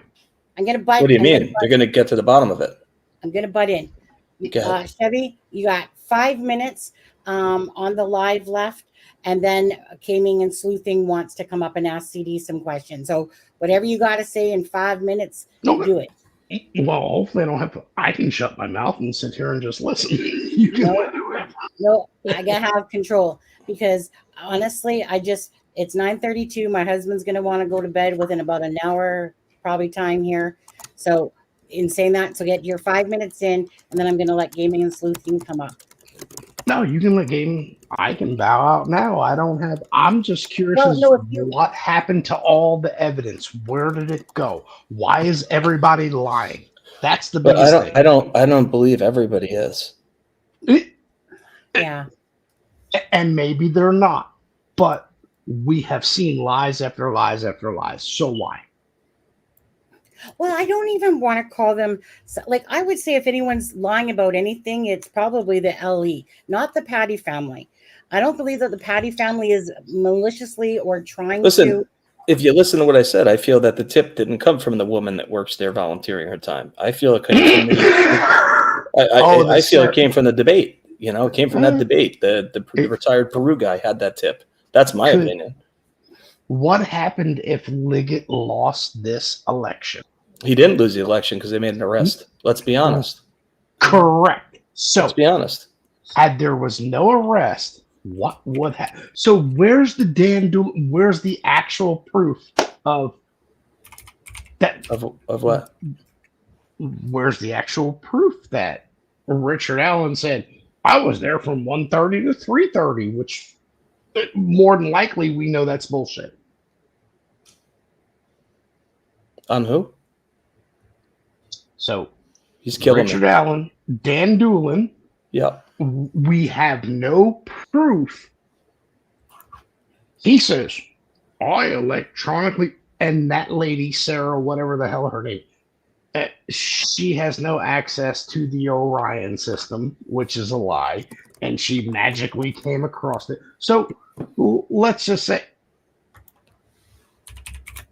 how did they get this? Because he says, you're lying. I said I left at 1:30. You say I was there at 1:30 to 3:30. But still, why is there no actual time of death? The coroner, who's going to testify, I believe, tomorrow, still to this day, on paper, there is no actual time of death. So when were they actually killed? What are you implying with that one? Yeah, well, I get that because honestly, without the temperatures, the time of death and stuff like that, it's kind of like it just goes along with a bunch of all the fuck ups with this case. Yes, correct. And you can kick me out, lovely woman, for other people to come in the chat. I would just shut my mouth and not say nothing, and they can be in here, and I'd love to hear what they got to say. I was going to say, the coroner never produced a time of death. Why is that? This is critical because they say, "Oh, it was all over at 3:30." How the fuck's it all over? How's it all over at 3:30 when you don't even have a time of death? Right. Well, because I think they were going off. Weren't they just trying to go off the camera that they had in the back there? With they didn't do any scientific. They did, as she said. They did not use no temperature. They didn't do this. That I know they didn't. Test the lip. Why is there no stomach? Remember the banana pancakes? Yeah, I'm confused on that part though. He made the pancakes. There's no banana pancakes in their fucking stomach. How do you know? Yeah, I know because it's not in the coroner's report. What they ate wouldn't be in the report. Come on, are we being real? The stomach contents shows time of death. That's how you know it's not. And pancakes, I'm going to tell you again. There's a family that is very close to the pet. There's truth. There's a nugget of truth in everything that's said. Pancakes is a family. Let me ask questions. You think you know inside details with this pancake theory and these pancake people? No, do you know of anybody else that was looked into that might be like the Grim Reaper? Why do you think David Erskine's went to Texas? Why do you think he's not in Indiana anymore? I know exactly why he's in Texas. Because he couldn't take the heat, so he got out of the kitchen. That's why. Correct. There's also Pat Brown at a point in time also left Indiana. He went towards where? Yeah, but where did Pat Brown go? It's very interesting into where he went. okay, now just so quickly, I'm gonna ask you one thing. Do you believe that RA is innocent or guilty, or are you still unsure? There's no evidence to support that Richard Alley had anything Yet. to do with this. That's Yes. the problem. Show me something he had to do with this, and I Right. can go, okay. How do you have no how do you hide DNA? How do you have hairs with hair follicles literally wrapped in a victim's hand? And not take DNA. Exactly, but you spend $20,000 on DNA testing? Get the fuck! Come on, that's Okay. Now, okay, Chevy, you got one last thing to say, and then I'm going to take you off and bring Melissa up. Okay. all right. You're going to kick me out. You do what you got to do. Whatever you Well, want. I just need to have control. It gets too Mike, I much. got to be honest. You stumped me, man. You killed me. You crushed me. No, I didn't kill you. No, You're you awesome. crushed me. No, You I crushed love me. you and I love her and do this. How about I just hit the mute button and let me listen? Don't kick me out. No, I gotta. No, because I have to have control. Dude, and I don't, you had me at pancakes. It was over. I'm so lost on the pancake family that you think Derek's bringing up making kids pancakes. No. because of the I'm not family? talking about Derek. I'm not talking about Derek. I'm not talking about Derek at all. What I'm talking about is their best friend. Literally the Patty's best friends. They are best friends with a family named Pancakes. And that is true. That is absolutely 150 fucking million% true. So there is truth in everything that they say. There's a nugget of this and that. What really happened? well, that's what we're going to listen to throughout the whole entire trial and see what evidence comes about, and then see what happens. Right, but it's certain things are never going to be brought up because the fact is that. So how do you lose 70 hours of the most crucial parts of this investigation? Well, and I get you on that. Don't get me wrong. We definitely realize all the fuck ups that have happened with LE and all the things that the defense can literally make them a laughing stock of along the way. But again, it will boil down to, regardless, at the end of the day, again, like if the evidence shows itself that RA didn't leave and they again, it's still, for me, my mind is just open. If he, I think it's RA, but I'm leaving my mind open to hear all of the evidence that we do know, because we do know a lot more, meaning for us that have followed the case for a long time, we do have a little bit of that inside information that maybe that the jury might not necessarily hear properly. But at the end of the day, like I said, who said this? He said whatever. Honestly, like I said, I'm just here to listen to the evidence of it all, what they're going to provide, what the confessions involve, what the timeline. So if they can the prosecution can literally narrow it down to that, we can prove that Rick was on this bridge and it had to be him through all the evidence, and it's found that he's guilty of that, so be it. But again, I'm meaning I'm tired. I've done with all the theories of shit. I just want to see what the evidence is in this case. And right. Okay. So can I ask you a question? Yeah. You got one question because I got Melissa down there waiting. I got one or two questions, but let me ask you, why do you think Richard Allen did this? Why? Yes. What leads you to believe he did this?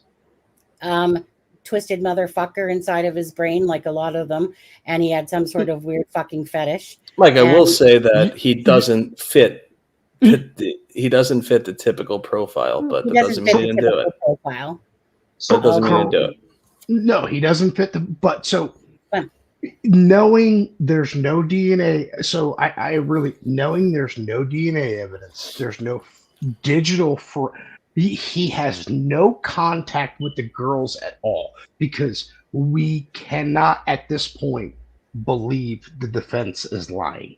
There's no way they're lying because there's actual. Why would no prosecutor ever wants geofencing since 2015, since they've been doing it? Mhm. Why would you want to exclude it from your case? Because geofencing 100% absolutely pinpoints and convicts you. They literally let bank robbers. Because, like I said earlier, it's probably hurts them. That's So, logical. No, I'm not saying you're not. I'm asking her because She geofencing. agrees. They've been convicting bank robbers. So geofencing proves Richard Allen wasn't there, and they want it excluded. Okay. That should tell you, in general, this look. If I committed a crime, I would want my defense attorneys to fucking exclude that geofencing and say no, don't let it in. All right. And the prosecution Melissa waiting to come on? Chevy, I gotta pop you off now. Chevy, it's been real, my man. But you top me off, you do whatever. Hey, I love talking to you guys. You have a great night. You do whatever. Thank you. And again, you're all cool. Each to their own opinions, honestly, when it comes to this case, right? We'll see how it plays out. I'm just saying, hey, it's what it is. You know, you guys have a great night. Okay. Later, Thank dude. you so much. Okay. And add to the stage. Okay. Now, Gaming and Sleuthing, you wanted to ask CD some questions. and thank you, Chevy. I know that everyone's I know so let me tell you, that turned that's just we were talking about something totally else and it just went to minute one, you know. Yeah, he went right to minute one. Melissa, well, hopefully mine won't be as bad. Yeah, Melissa, do I need to check you first? Just kidding. What's up, Melissa? What's up? Okay, so I have a lot of questions and I'm not even sure where to start, but hopefully I'll ask them a little bit better than he did. Starting off, he didn't really ask anything. He had a lot to say about pancakes. I don't know. First time I heard there's a family named Pancake in the Delphi area. That I don't know. I followed this from the beginning. That's the first I've heard. Yeah. Go ahead. So as far as like the FBI goes and they kicked them out of the case, could the FBI not have forced their hand and said, no, we're staying on? No. Why? Because it's a state case. It's not theirs. They tried. They got pushed off. They did try to stay and they tried to get whatever they needed. And well, the reason I ask that is to me, I'll tell you why, and I'll just say it again. The FBI was stuck on Ron Logan. The agents that worked the case on the task force were stuck on Ron Logan, and to me, that wasted 22 months of the case, and then they wanted to go their own way. Yeah, that is true. Well, I only ask it because the girls were initially abducted off of the railroad bridge. Yep. Railroad property is federal property. That would but that's not federal property anymore. It's not an active bridge. It's not an active rail anymore. Gotcha. Okay. That's why Delphi did the work on the trail and also that new bridge they built. Okay, you're right though. If that was federal property, it would be a different story, but it's not. Okay, so everybody's saying, and I heard it several times, they're saying, oh, the bodies were moved, and because of the way the blood was running on the legs that they were moved. I do not believe that they were moved. They weren't to moved. an extent. They weren't. There's channels that still say it because there's a lot of people that never can admit when they're wrong. And I want to add to that. So if he was to have lifted Libby's legs up, the blood would have flowed upwards, right? Yes, that's my point. I think they were killed where they were found, but I think he drug her. Well, we got to remember something. Okay, right. If they're gonna have blood on their legs, they were standing when they probably, Well, no, right, but the thing is that they were trying to say was that the blood was moving upwards, on the leg of Libby instead of say downwards. You got to remember they were also in a pitch. Her leg could have been elevated in it. Could have. Could be so many different reasons, but the amount of blood that was there, that's where it was. And that's what I feel too, because if they would have been taken somewhere else and killed, there would not have been that amount of blood at the scene where they were found. Correct. Absolutely. I agree. Yeah, and the FBI made sure to put that in Ron Logan's search warrant because I feel like they wanted to, dull the nonsense that was being talked about. So it was in there for years. So as far as the phone goes, it doesn't make any sense. Again, going back to the bodies being moved, because the killer, no, because it was said it was pinged all over town, is what you're saying? No, it would have, the person who unalived the girls would have had to, if the bodies were moved, like people are saying, which I don't believe they were, but if the bodies were moved, then the person who unalived them would have had to put that phone under Libby. They wouldn't have done that. So again, that tells me that they weren't moved.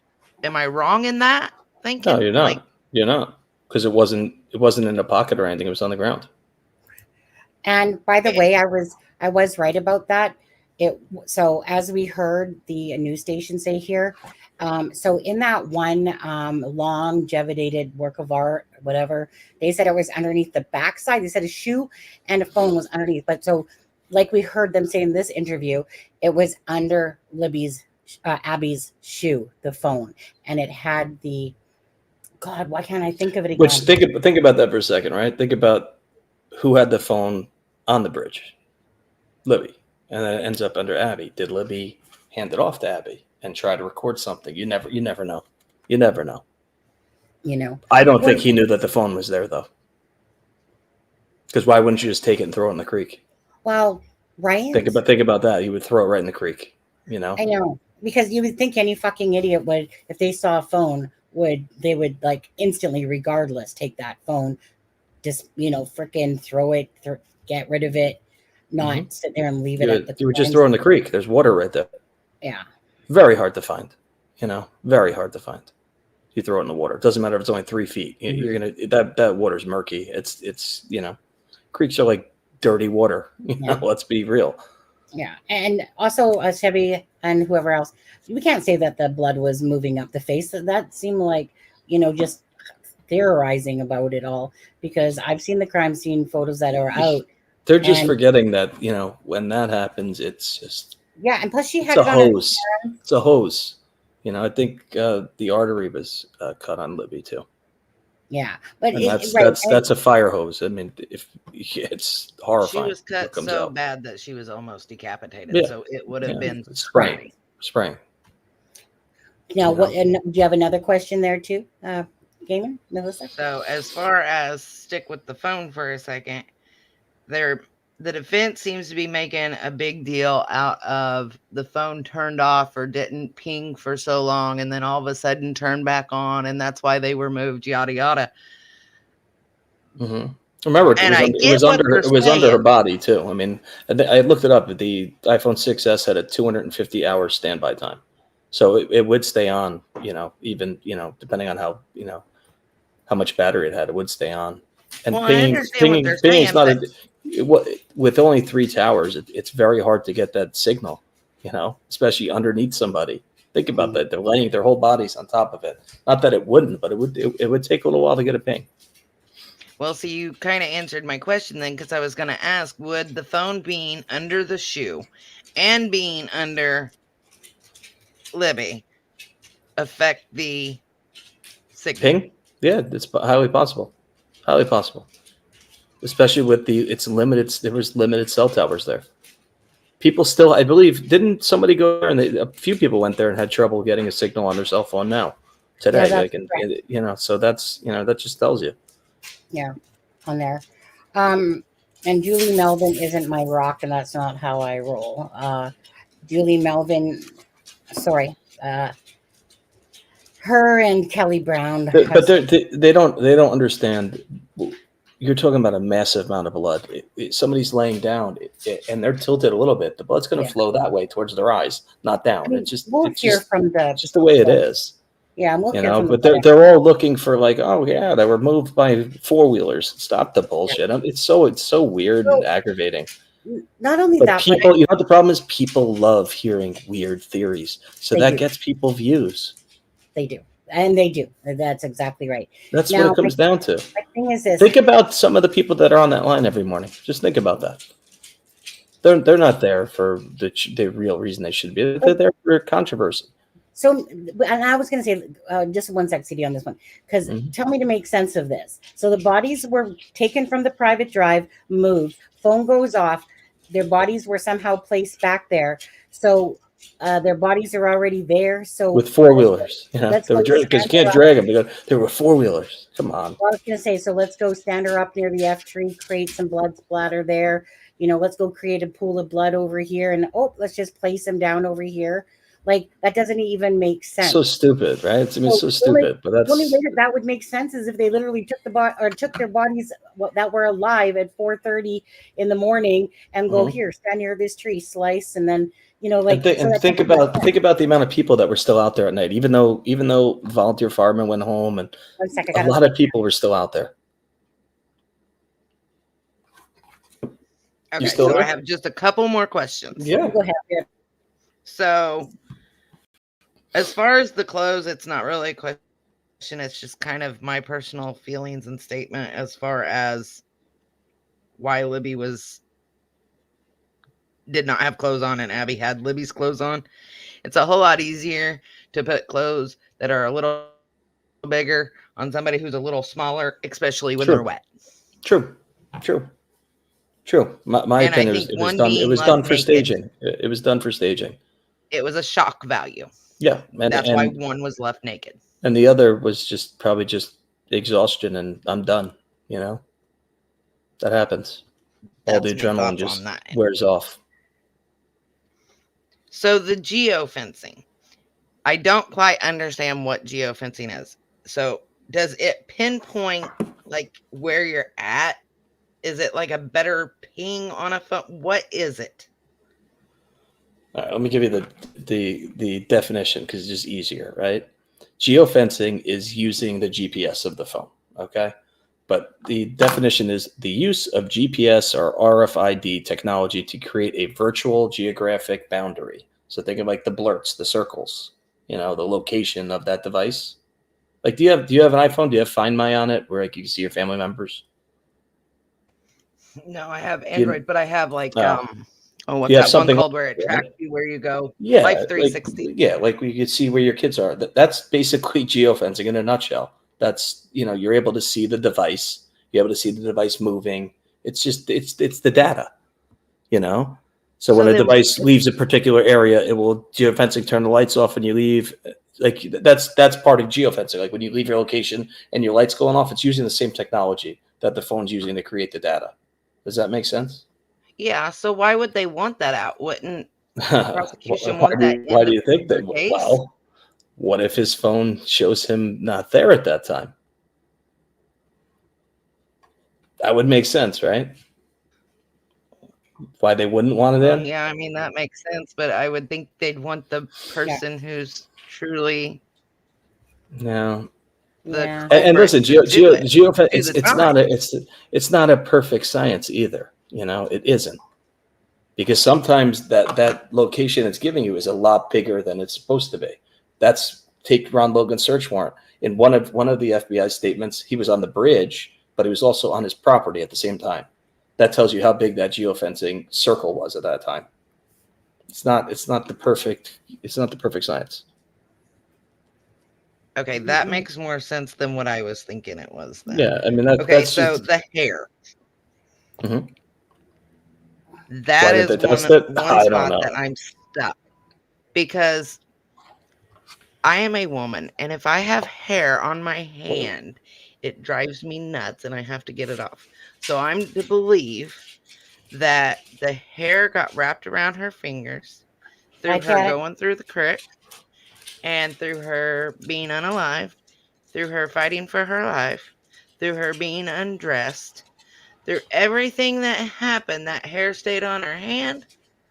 And they didn't think, oh, we should do DNA until last week? Right? Listen, you're 100% right. It doesn't make sense, right? Okay, Grandma Sore ass. It doesn't make any sense. That's crazy. Yeah. I don't have an answer as to why they wouldn't have, especially that everybody they interviewed, they were taking DNA from. Yeah. It doesn't add up. Yeah. Okay, so if you have somebody who I watch enough crime shows and was a medic long enough. Oh, I'll be you back. have My little guy's somebody up. who stabbed somebody. Sonny, you hear me? Yeah, I can hear you. My little guy woke up. I'll be right back. All right, bud. Go ahead. So you stab somebody, chances are you're going to cut yourself. You're going to nick yourself something. So they want us to believe that 2 different knives were involved and a gun were involved, but it was only one perpetrator, and he could or could not have cut himself, but the sticks that were laying on top of the bodies, which he would have had to pick up and put there, wouldn't have had his DNA on it. Well, at the end of the day, I mean, I would think that even the dumbest criminal would frickin' be wearing gloves for sure, right? But I mean, still, they didn't take the sticks till a few weeks later, and because they didn't find them significant, because they're fucking morons. But I mean, one would assume though that someone that knows that they're about to go commit a crime would have gloves on. That's just like fucking rocket science 101, don't you think? Well, that's unaliving somebody 101, but we've already established that he's not the smartest or greatest crayon in the box. Well, that's just the thing. But is it that he's not the smartest, or is it that LE has had mistake after mistake after mistake after mistake? You know, that's because I wouldn't consider a little munchkin man there to be the brightest box, the lightest bulb on that Christmas tree there. But because when you have them saying stuff like, we taped over whatever it was, 70 days worth of evidence. Yeah, 70 hours worth of it. We called off a dog. We didn't take the sticks. We didn't take DNA off the hair of Abby's hand. Like, they didn't take the F tree. The F tree, they didn't take a sample because, well, I guess the pictures were enough. Pictures were clear enough, eh? Well, they didn't even take pictures of the bullet, from what I understand. That's crime scene 101 right there. Take a picture. You find something. You take a picture. You mark it. You take a picture. You put a measuring thing next to it. You take a picture. You collect it. You take a picture. You would think of many of things, So is it that Richard Allen is smart, or that there's so many fuck ups that they miss so many opportunities? I mean, they've misplaced the file for how long to a guy that admitted to being on the bridge, that admitted to wearing the same clothes, and they couldn't find that file at all. And then 5 years later, all of a sudden, woo, look at that. We just found it, but so that's why I don't want to give Richard Allen too much credit. More the fact of how many fuck ups there were that they could have, would have, should have done, probably could have had maybe perhaps some blood in the vehicle, So, I mean, even with the testimony coming up from the witnesses, it will be curious because you got, muddy, bloody, and then you have blue jacket, black jacket, someone dressed all in black, someone dressed all in blue. You got light blue jacket. You got all these different cars at the CPS building, from the fucking purple Ford. It went from a PT Cruiser to a smart car to purple to black to those cars don't look nothing alike, and those colors aren't nothing alike. Yeah, how do you call a Ford Focus like an SUV? What? Like a Ford Focus is like an SUV?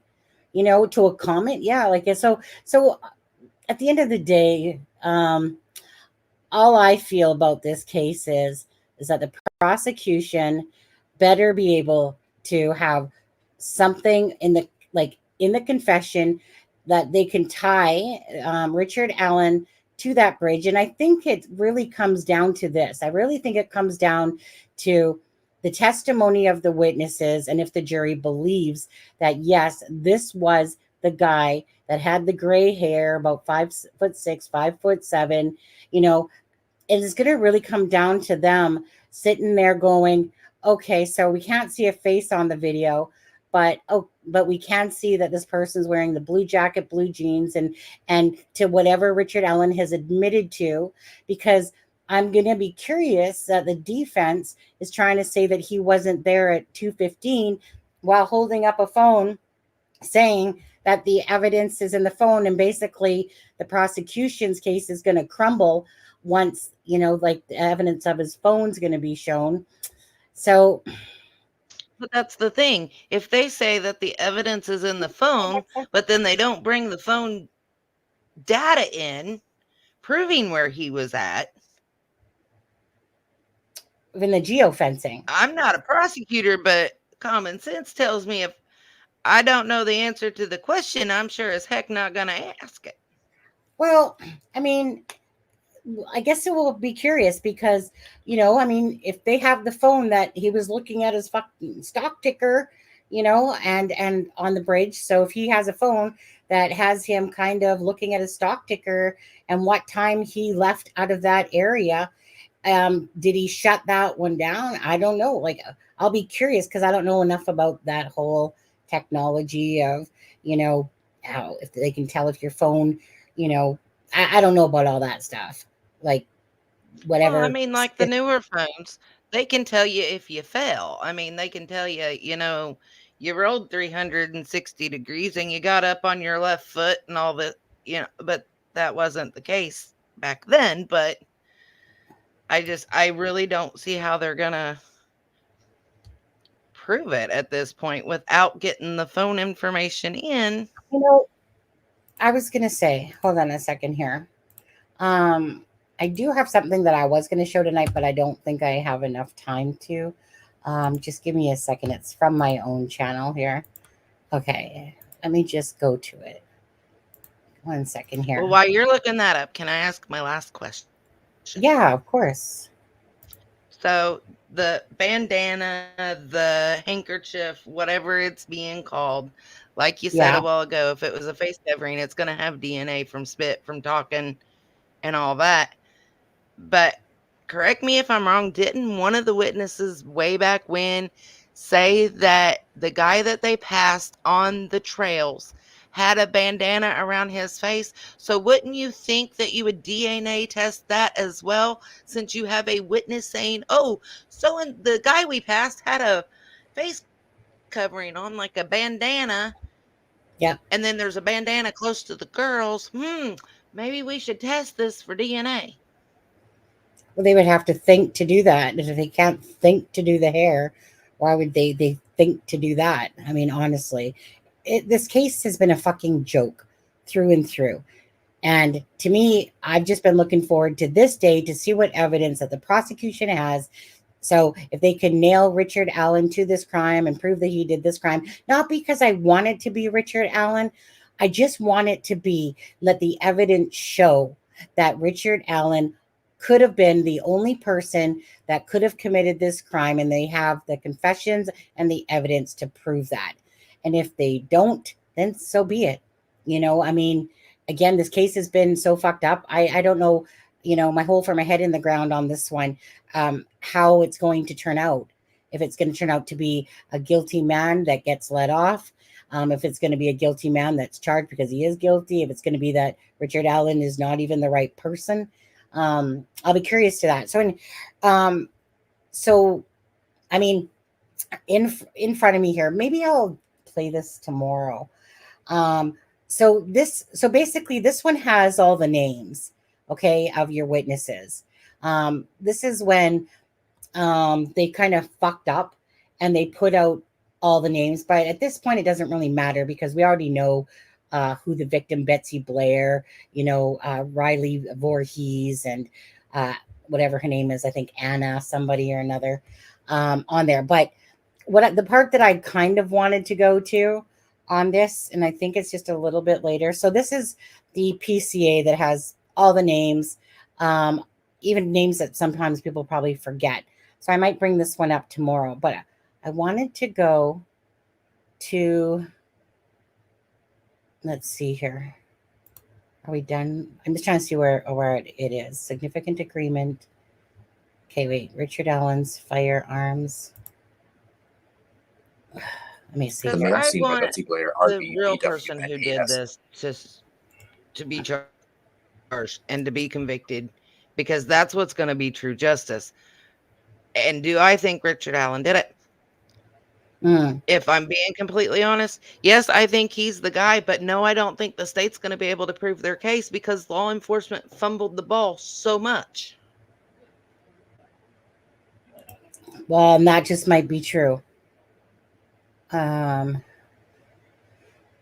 Claire, 1 second, similar in nature, the stamps.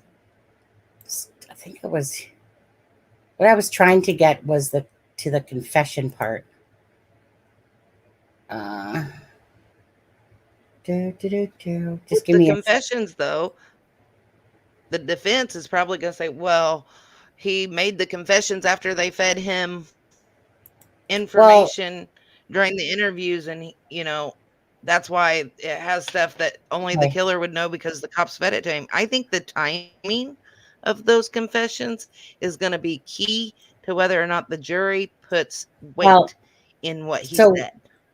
Okay, so yeah, so let me see where this part's at with here. Exercise daily. 1 second. On April 3rd, this is where we get to the interesting part.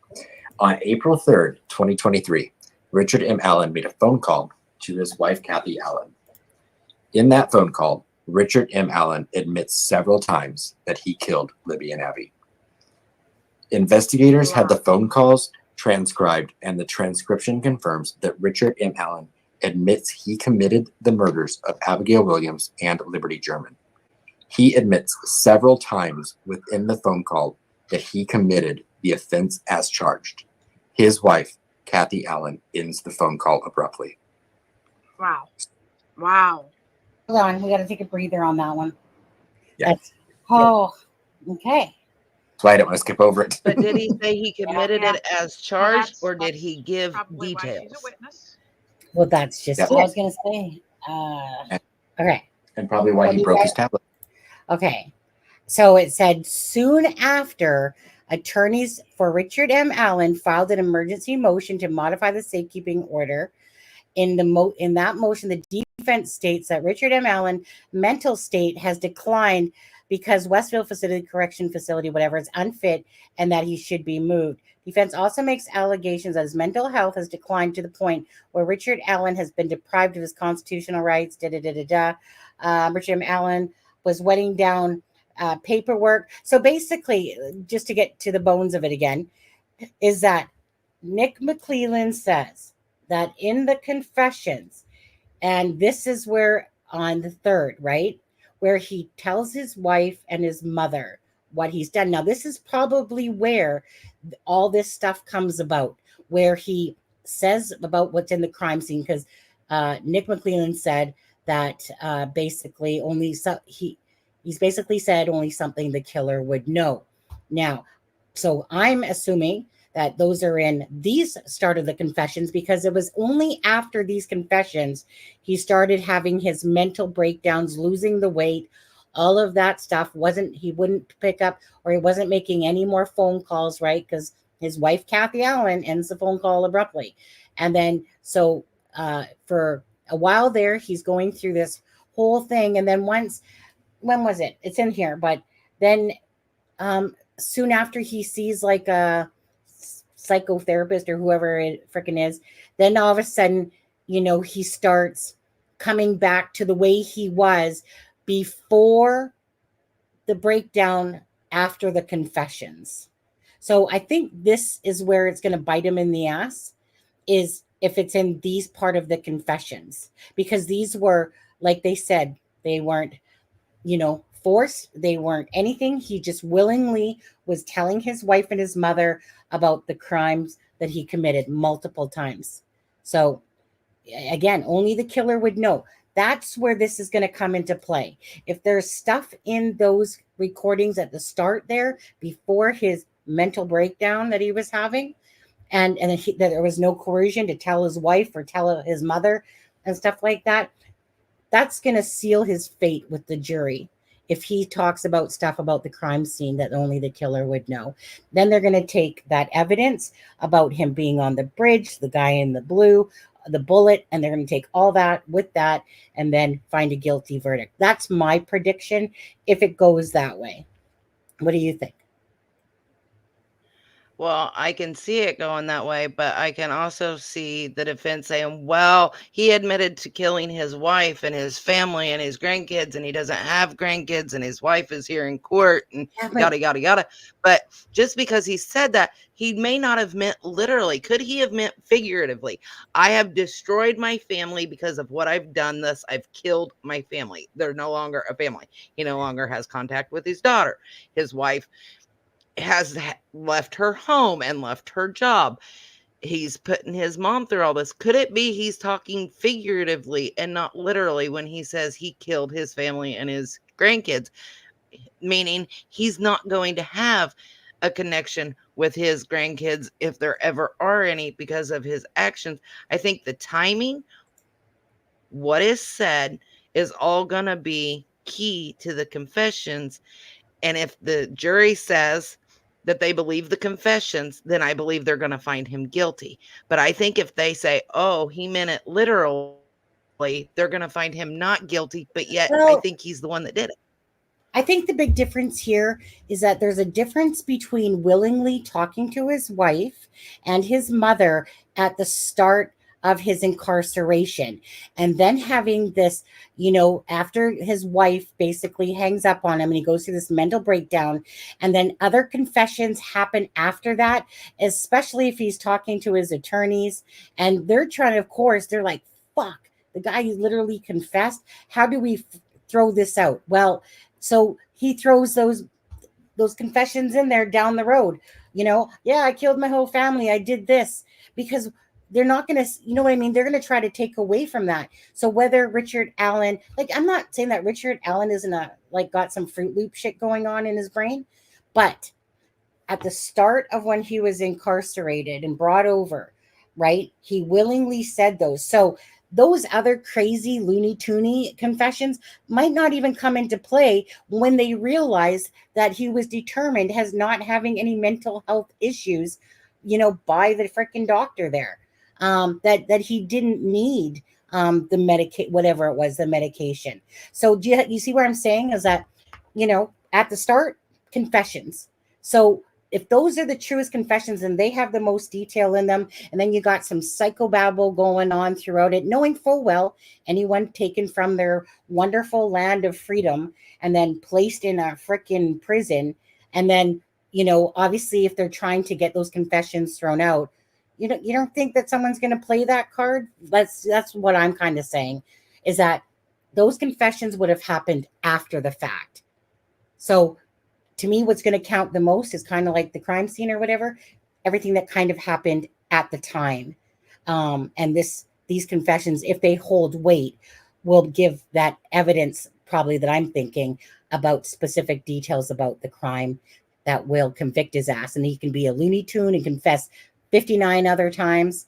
But if he said that one thing that literally can place him at the crime that only the killer would know, to me, he's lost. If that's the case. Okay, well, let me ask it this way. I don't quite know how to ask it. Sorry, I'm tongue-tied. Oh no, here. Go ahead. Is it possible for either the prosecution mainly or even the defense to say, okay, we want this confession number 3 in because it gives details only the killer would know, but we want confession number 23 out because he says he killed his family and he didn't kill his family. Is it possible to get one confession in but not the other ones? Or is one in, they're all in? How does that work? Well, I was going to say, I mean, I've heard it be talked about on other channels. There are at least one other channel anyway, about that. And I remember, I think it was Laura Lee that said that it was kind of noted how he said 61. They said 61 confessions, but Nick McClellan said multiple confessions. He didn't use an exact amount. He just said multiple. What do you think about that, CD? And welcome back. About how many of the... Well, just about the fact of, so the thing that I just played was about him confessing to his mother and his wife. Now that would have been on April 3rd, right at the start, right? And then he goes into his Looney Tune shit after the wife hangs up, doesn't make out any phone calls after that. So and then there's there's 61 confessions total. Like, do you think that some of them they can omit versus having other ones brought in, or do they basically kind of have to show them all and show out the I ones that think the are, defense is going to want them all to be shown yeah, because there's some questionable ones in there. With the stuff that he said. We talked about it earlier, how he said that he shot them both in the back, that he assaulted both of them, that he buried them in shallow graves, all stuff that doesn't apply to this case.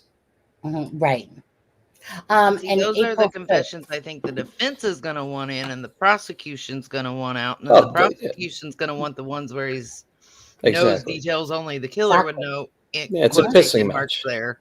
Yeah, It's a pissing match onto what they're going to get in and what they're not. yeah, exactly. You guys, I'll go over this this whole PCA, or if you guys want to watch it yourself, you guys, you can just go to watch it. Just type in Delphi Docs are here on the channel, and you guys can go find this. You can see the PCA with the names at the 59-minute mark is when Aspen starts going through it. And then it moves right into the confessions after that, and about how, Alan started confessing here. Then he went into a state of wetting paper and eating it and stuff like that. And then after he's seen the doctor, whatever it was, the psychiatrist, then he started acting basically back to normal like he was before the loony spin stuff on it, But CD, would you might not agree that when Alan confessed, right? Mhm. And his when he got his lawyers, they were like, "Oh fuck, how are we gonna wheedle these ones out of here?" So they were really trying to get those confessions talking about his mental state. Now, do you not think that some of those confessions after that were purposeful to off ride it could be very possible. these truer confessions, we'll call them? I mean, I truly think that he was mentally broken at a point in jail. Mm-hmm. That's my opinion, but I do believe it. It does I'm happen. sure there was a point for sure. It does happen. But I I know do. I people. There's fully some that don't believe even that want to it's hear going. that, but it does happen. Mm-hmm.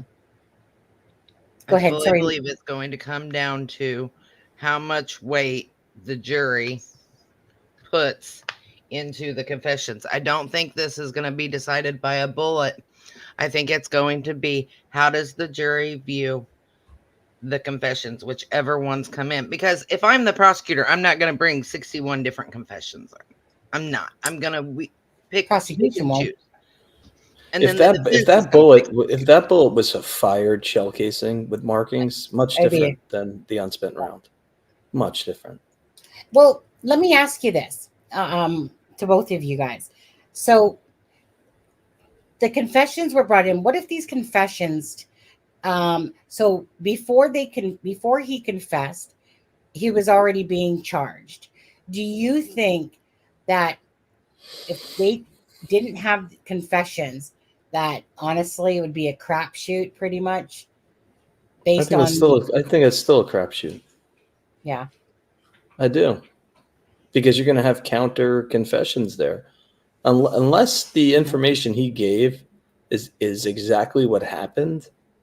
Yeah. What do you have there? You don't have anything. It's. Mm-hmm. I mean, I said this from when he was arrested to their press conference that Halloween day to everything else that's going on since, that this wasn't an easy one. This is not an easy case. No, it's not. Okay, nothing. So, sorry, Sonny. No, I was just going to say nothing about this case has been easy. This is, this happened, 2017. No DNA to link him to the crime scene. Sorry, Melissa was going to say something there. Sorry, Melissa.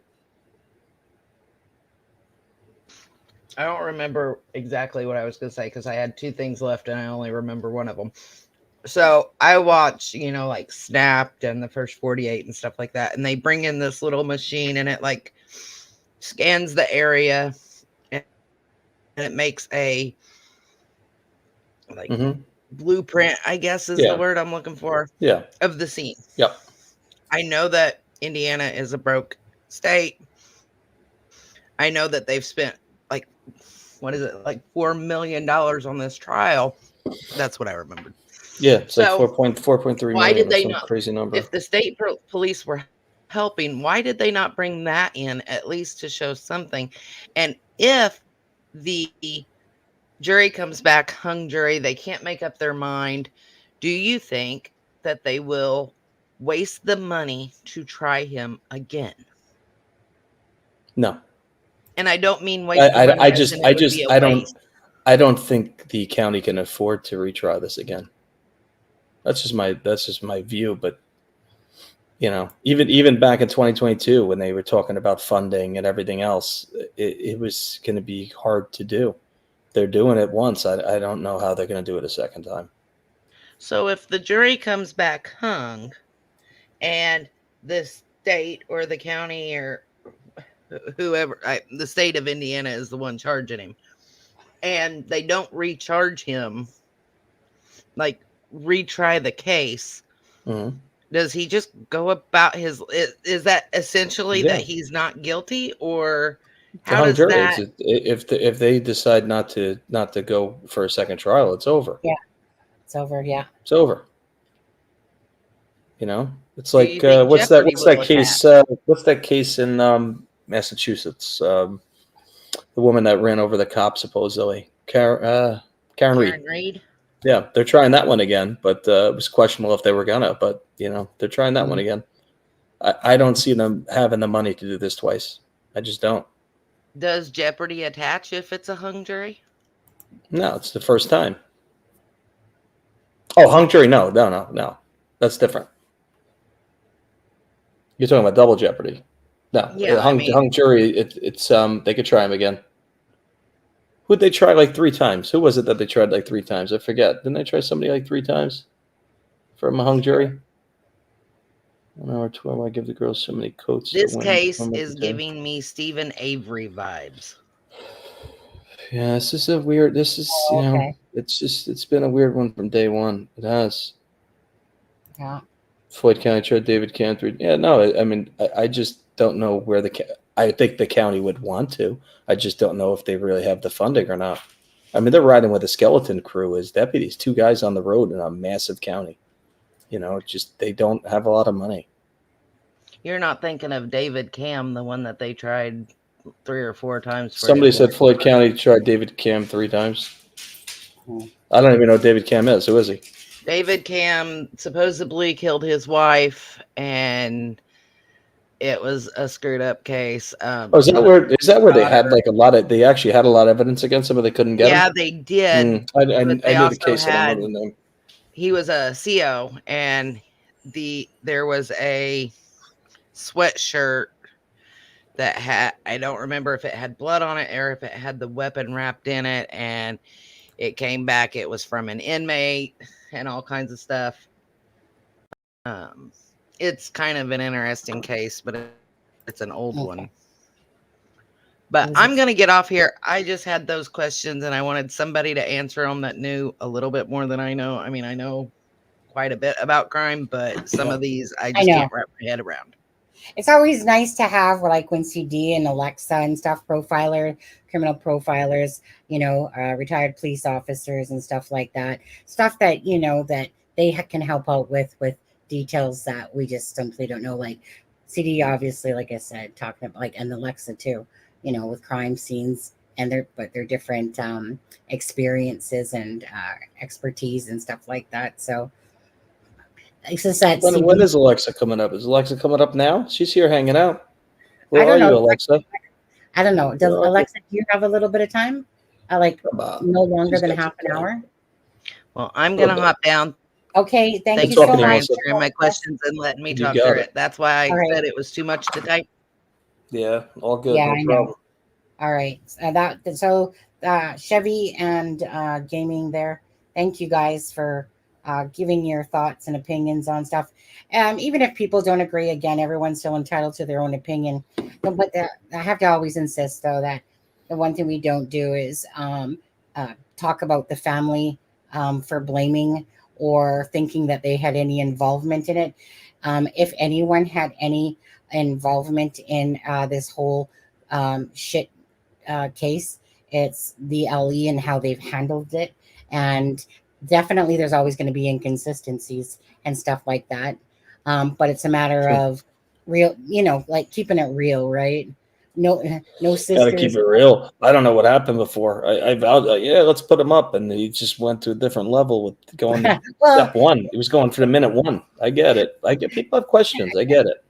And I do too, because a lot of people follow like inconsistencies, but at the same token, I just kind of look at the whole package of it. Doesn't seem like who cares for me if Cody came with his sister or came with Becky or whatever. Like thing is that memories, when you've literally and I can put this, like if someone takes a child.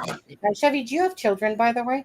Just to ask you, when you have a child, I believe he said his son. He said his son was murdered. Oh, so I didn't hear that. Yeah, he said his son was murdered. I don't know if he said 10 or 20 years ago. He said his son was murdered. I didn't really want to get into it. That's a tough talk, so I didn't want to pry. But he did say that, and he dealt with the small town stuff. Yeah. So prayers on that one. Because there's a lot of people too. There's some people that have come up that have definitely talked about their private stories like that. Even Charmaine has talked about stuff like that, and with her brother. And anyways, so tough. appreciate. That's the problem. Crime has no bounds, man. It hits every family. Yeah, Alexa disappeared. She's not here. Alexa. She's probably like, are they really thinking I'm coming on at 1:30 in the morning? I was gonna say, it's like, for me it's 10:30. I know, it's late. It's late here. I'm getting ready for bed soon. Yeah. Tony. Well, Alexa, I can't now. Yeah, I'm multitasking. I'm getting ready. Well, Friday, Alexa's going to be joining us for sure. Cool. Yeah, on Friday, we'll do a live. So if you have time to come hang, even if it's just for a bit, CD. Yeah, I'll probably pop on. Yeah, it's always nice to pick your guys' brain. Anyways, you know what? So let's call it a night, I guess, eh? Let's do that. Yeah, at the end of the day, CD, thank you so much for coming on. No problem. It's good talk. I missed you, buddy. I know. I miss hanging out.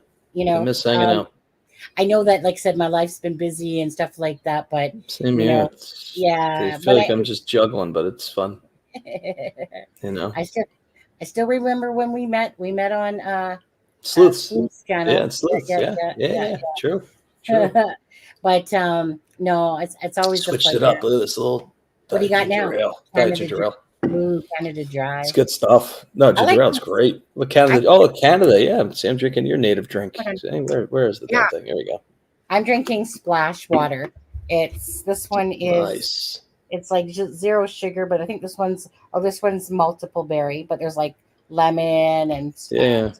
Anyways, I like them. Just it's like having water, but you got that little bit of taste. Yeah, you got that little something. I struggle drinking water. I always did. I'm a kid. It's like, fucking hate water. When it's freaking hot outside. Yeah, when it's hot. Yeah, no, that's true. Drink it amazingly. That's true. But I like cracking a soda now. Mine always have to be diet, sadly, because of diabetes. No, I don't drink regular soda. I haven't in 25 years. It's just too much sugar. It really is. Oh, honestly. And now like I drink one, I'm like, whoa, like a Pepsi. Wow. It's like getting punched in the face.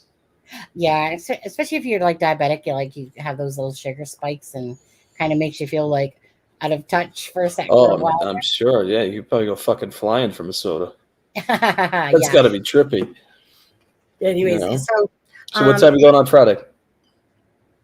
I would say probably around 6:30ish, 9:30 Eastern. Yeah, I could probably do that. Yeah, right. But again, so if you can, you can. If you can't, you can't. Well, I'll be around. I'll definitely be around Friday. I don't have any soccer games, so I'm around. Yeah, I mean, and by then we should have a whole bunch of juice to talk about as well. Yeah, hopefully we'll see Adam by then. I know he's laying low in Indiana a little bit. It's a lot to take in over there too. So hopefully we see him soon.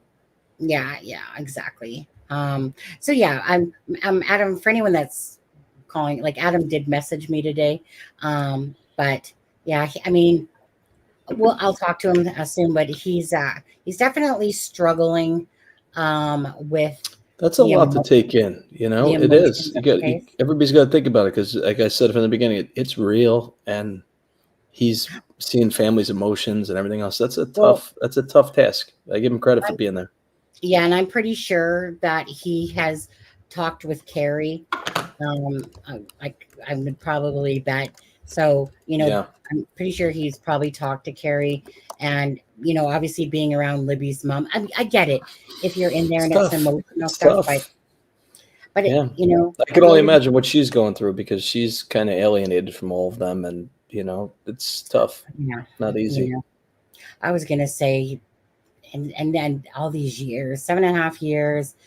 And then, like I said, what I feel so bad about with the CD is that this case has been nothing short of a disaster in Yeah. so many ways, Yeah. for these families.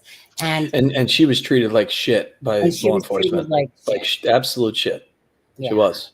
Being Mhm. the mom, I know she lived in a different state, but that's the mom. It doesn't matter. She That's the carried mom. that kid, Yeah. hmm So, So, anyways, yeah. first of all, to the families. Okay, CD. So, thank you, Chevy. Thank you, Gaming. Thank you, everyone that joined us tonight. Please hit that like and the share button. Thanks for everyone that joined in through CD's channel as well. Yeah. And you can do that next time too. Yeah, Just that'd be always cool. get that Why not? stream to your channel thing going on. Yeah, it's Anyways, cool. you So I'll guys see you have a Friday. great night. Yeah. Night, everybody. Thanks so much. Thanks. Night, Alexa, as well. Night, Buckwheat. Buckwheat. Yeah, Buckwheat, good having you, man. We'll see you Friday. Bye, guys. We bring people in. It's good. It's a good thing. Yeah, of course. He actually said he found it in the algorithm. He didn't even know where he was. And I guess he was just scrolling through. He was scrolling through YouTube Live, and my channel popped up to him, and he just watched. Okay. And he's here. He subbed to you. He subbed to me, and I think he was trying to find Charmaine. But very cool. Well, it's very cool. Thank you for subscribing. Yes, we just try to keep it real. No inflating shit. No nonsense. No nonsense. Yeah, no nonsense channel. Anyways, All right. Good night, everybody. Take care, guys. Bye. A Norfolk night, the world is cold. We stand surrounded, we are not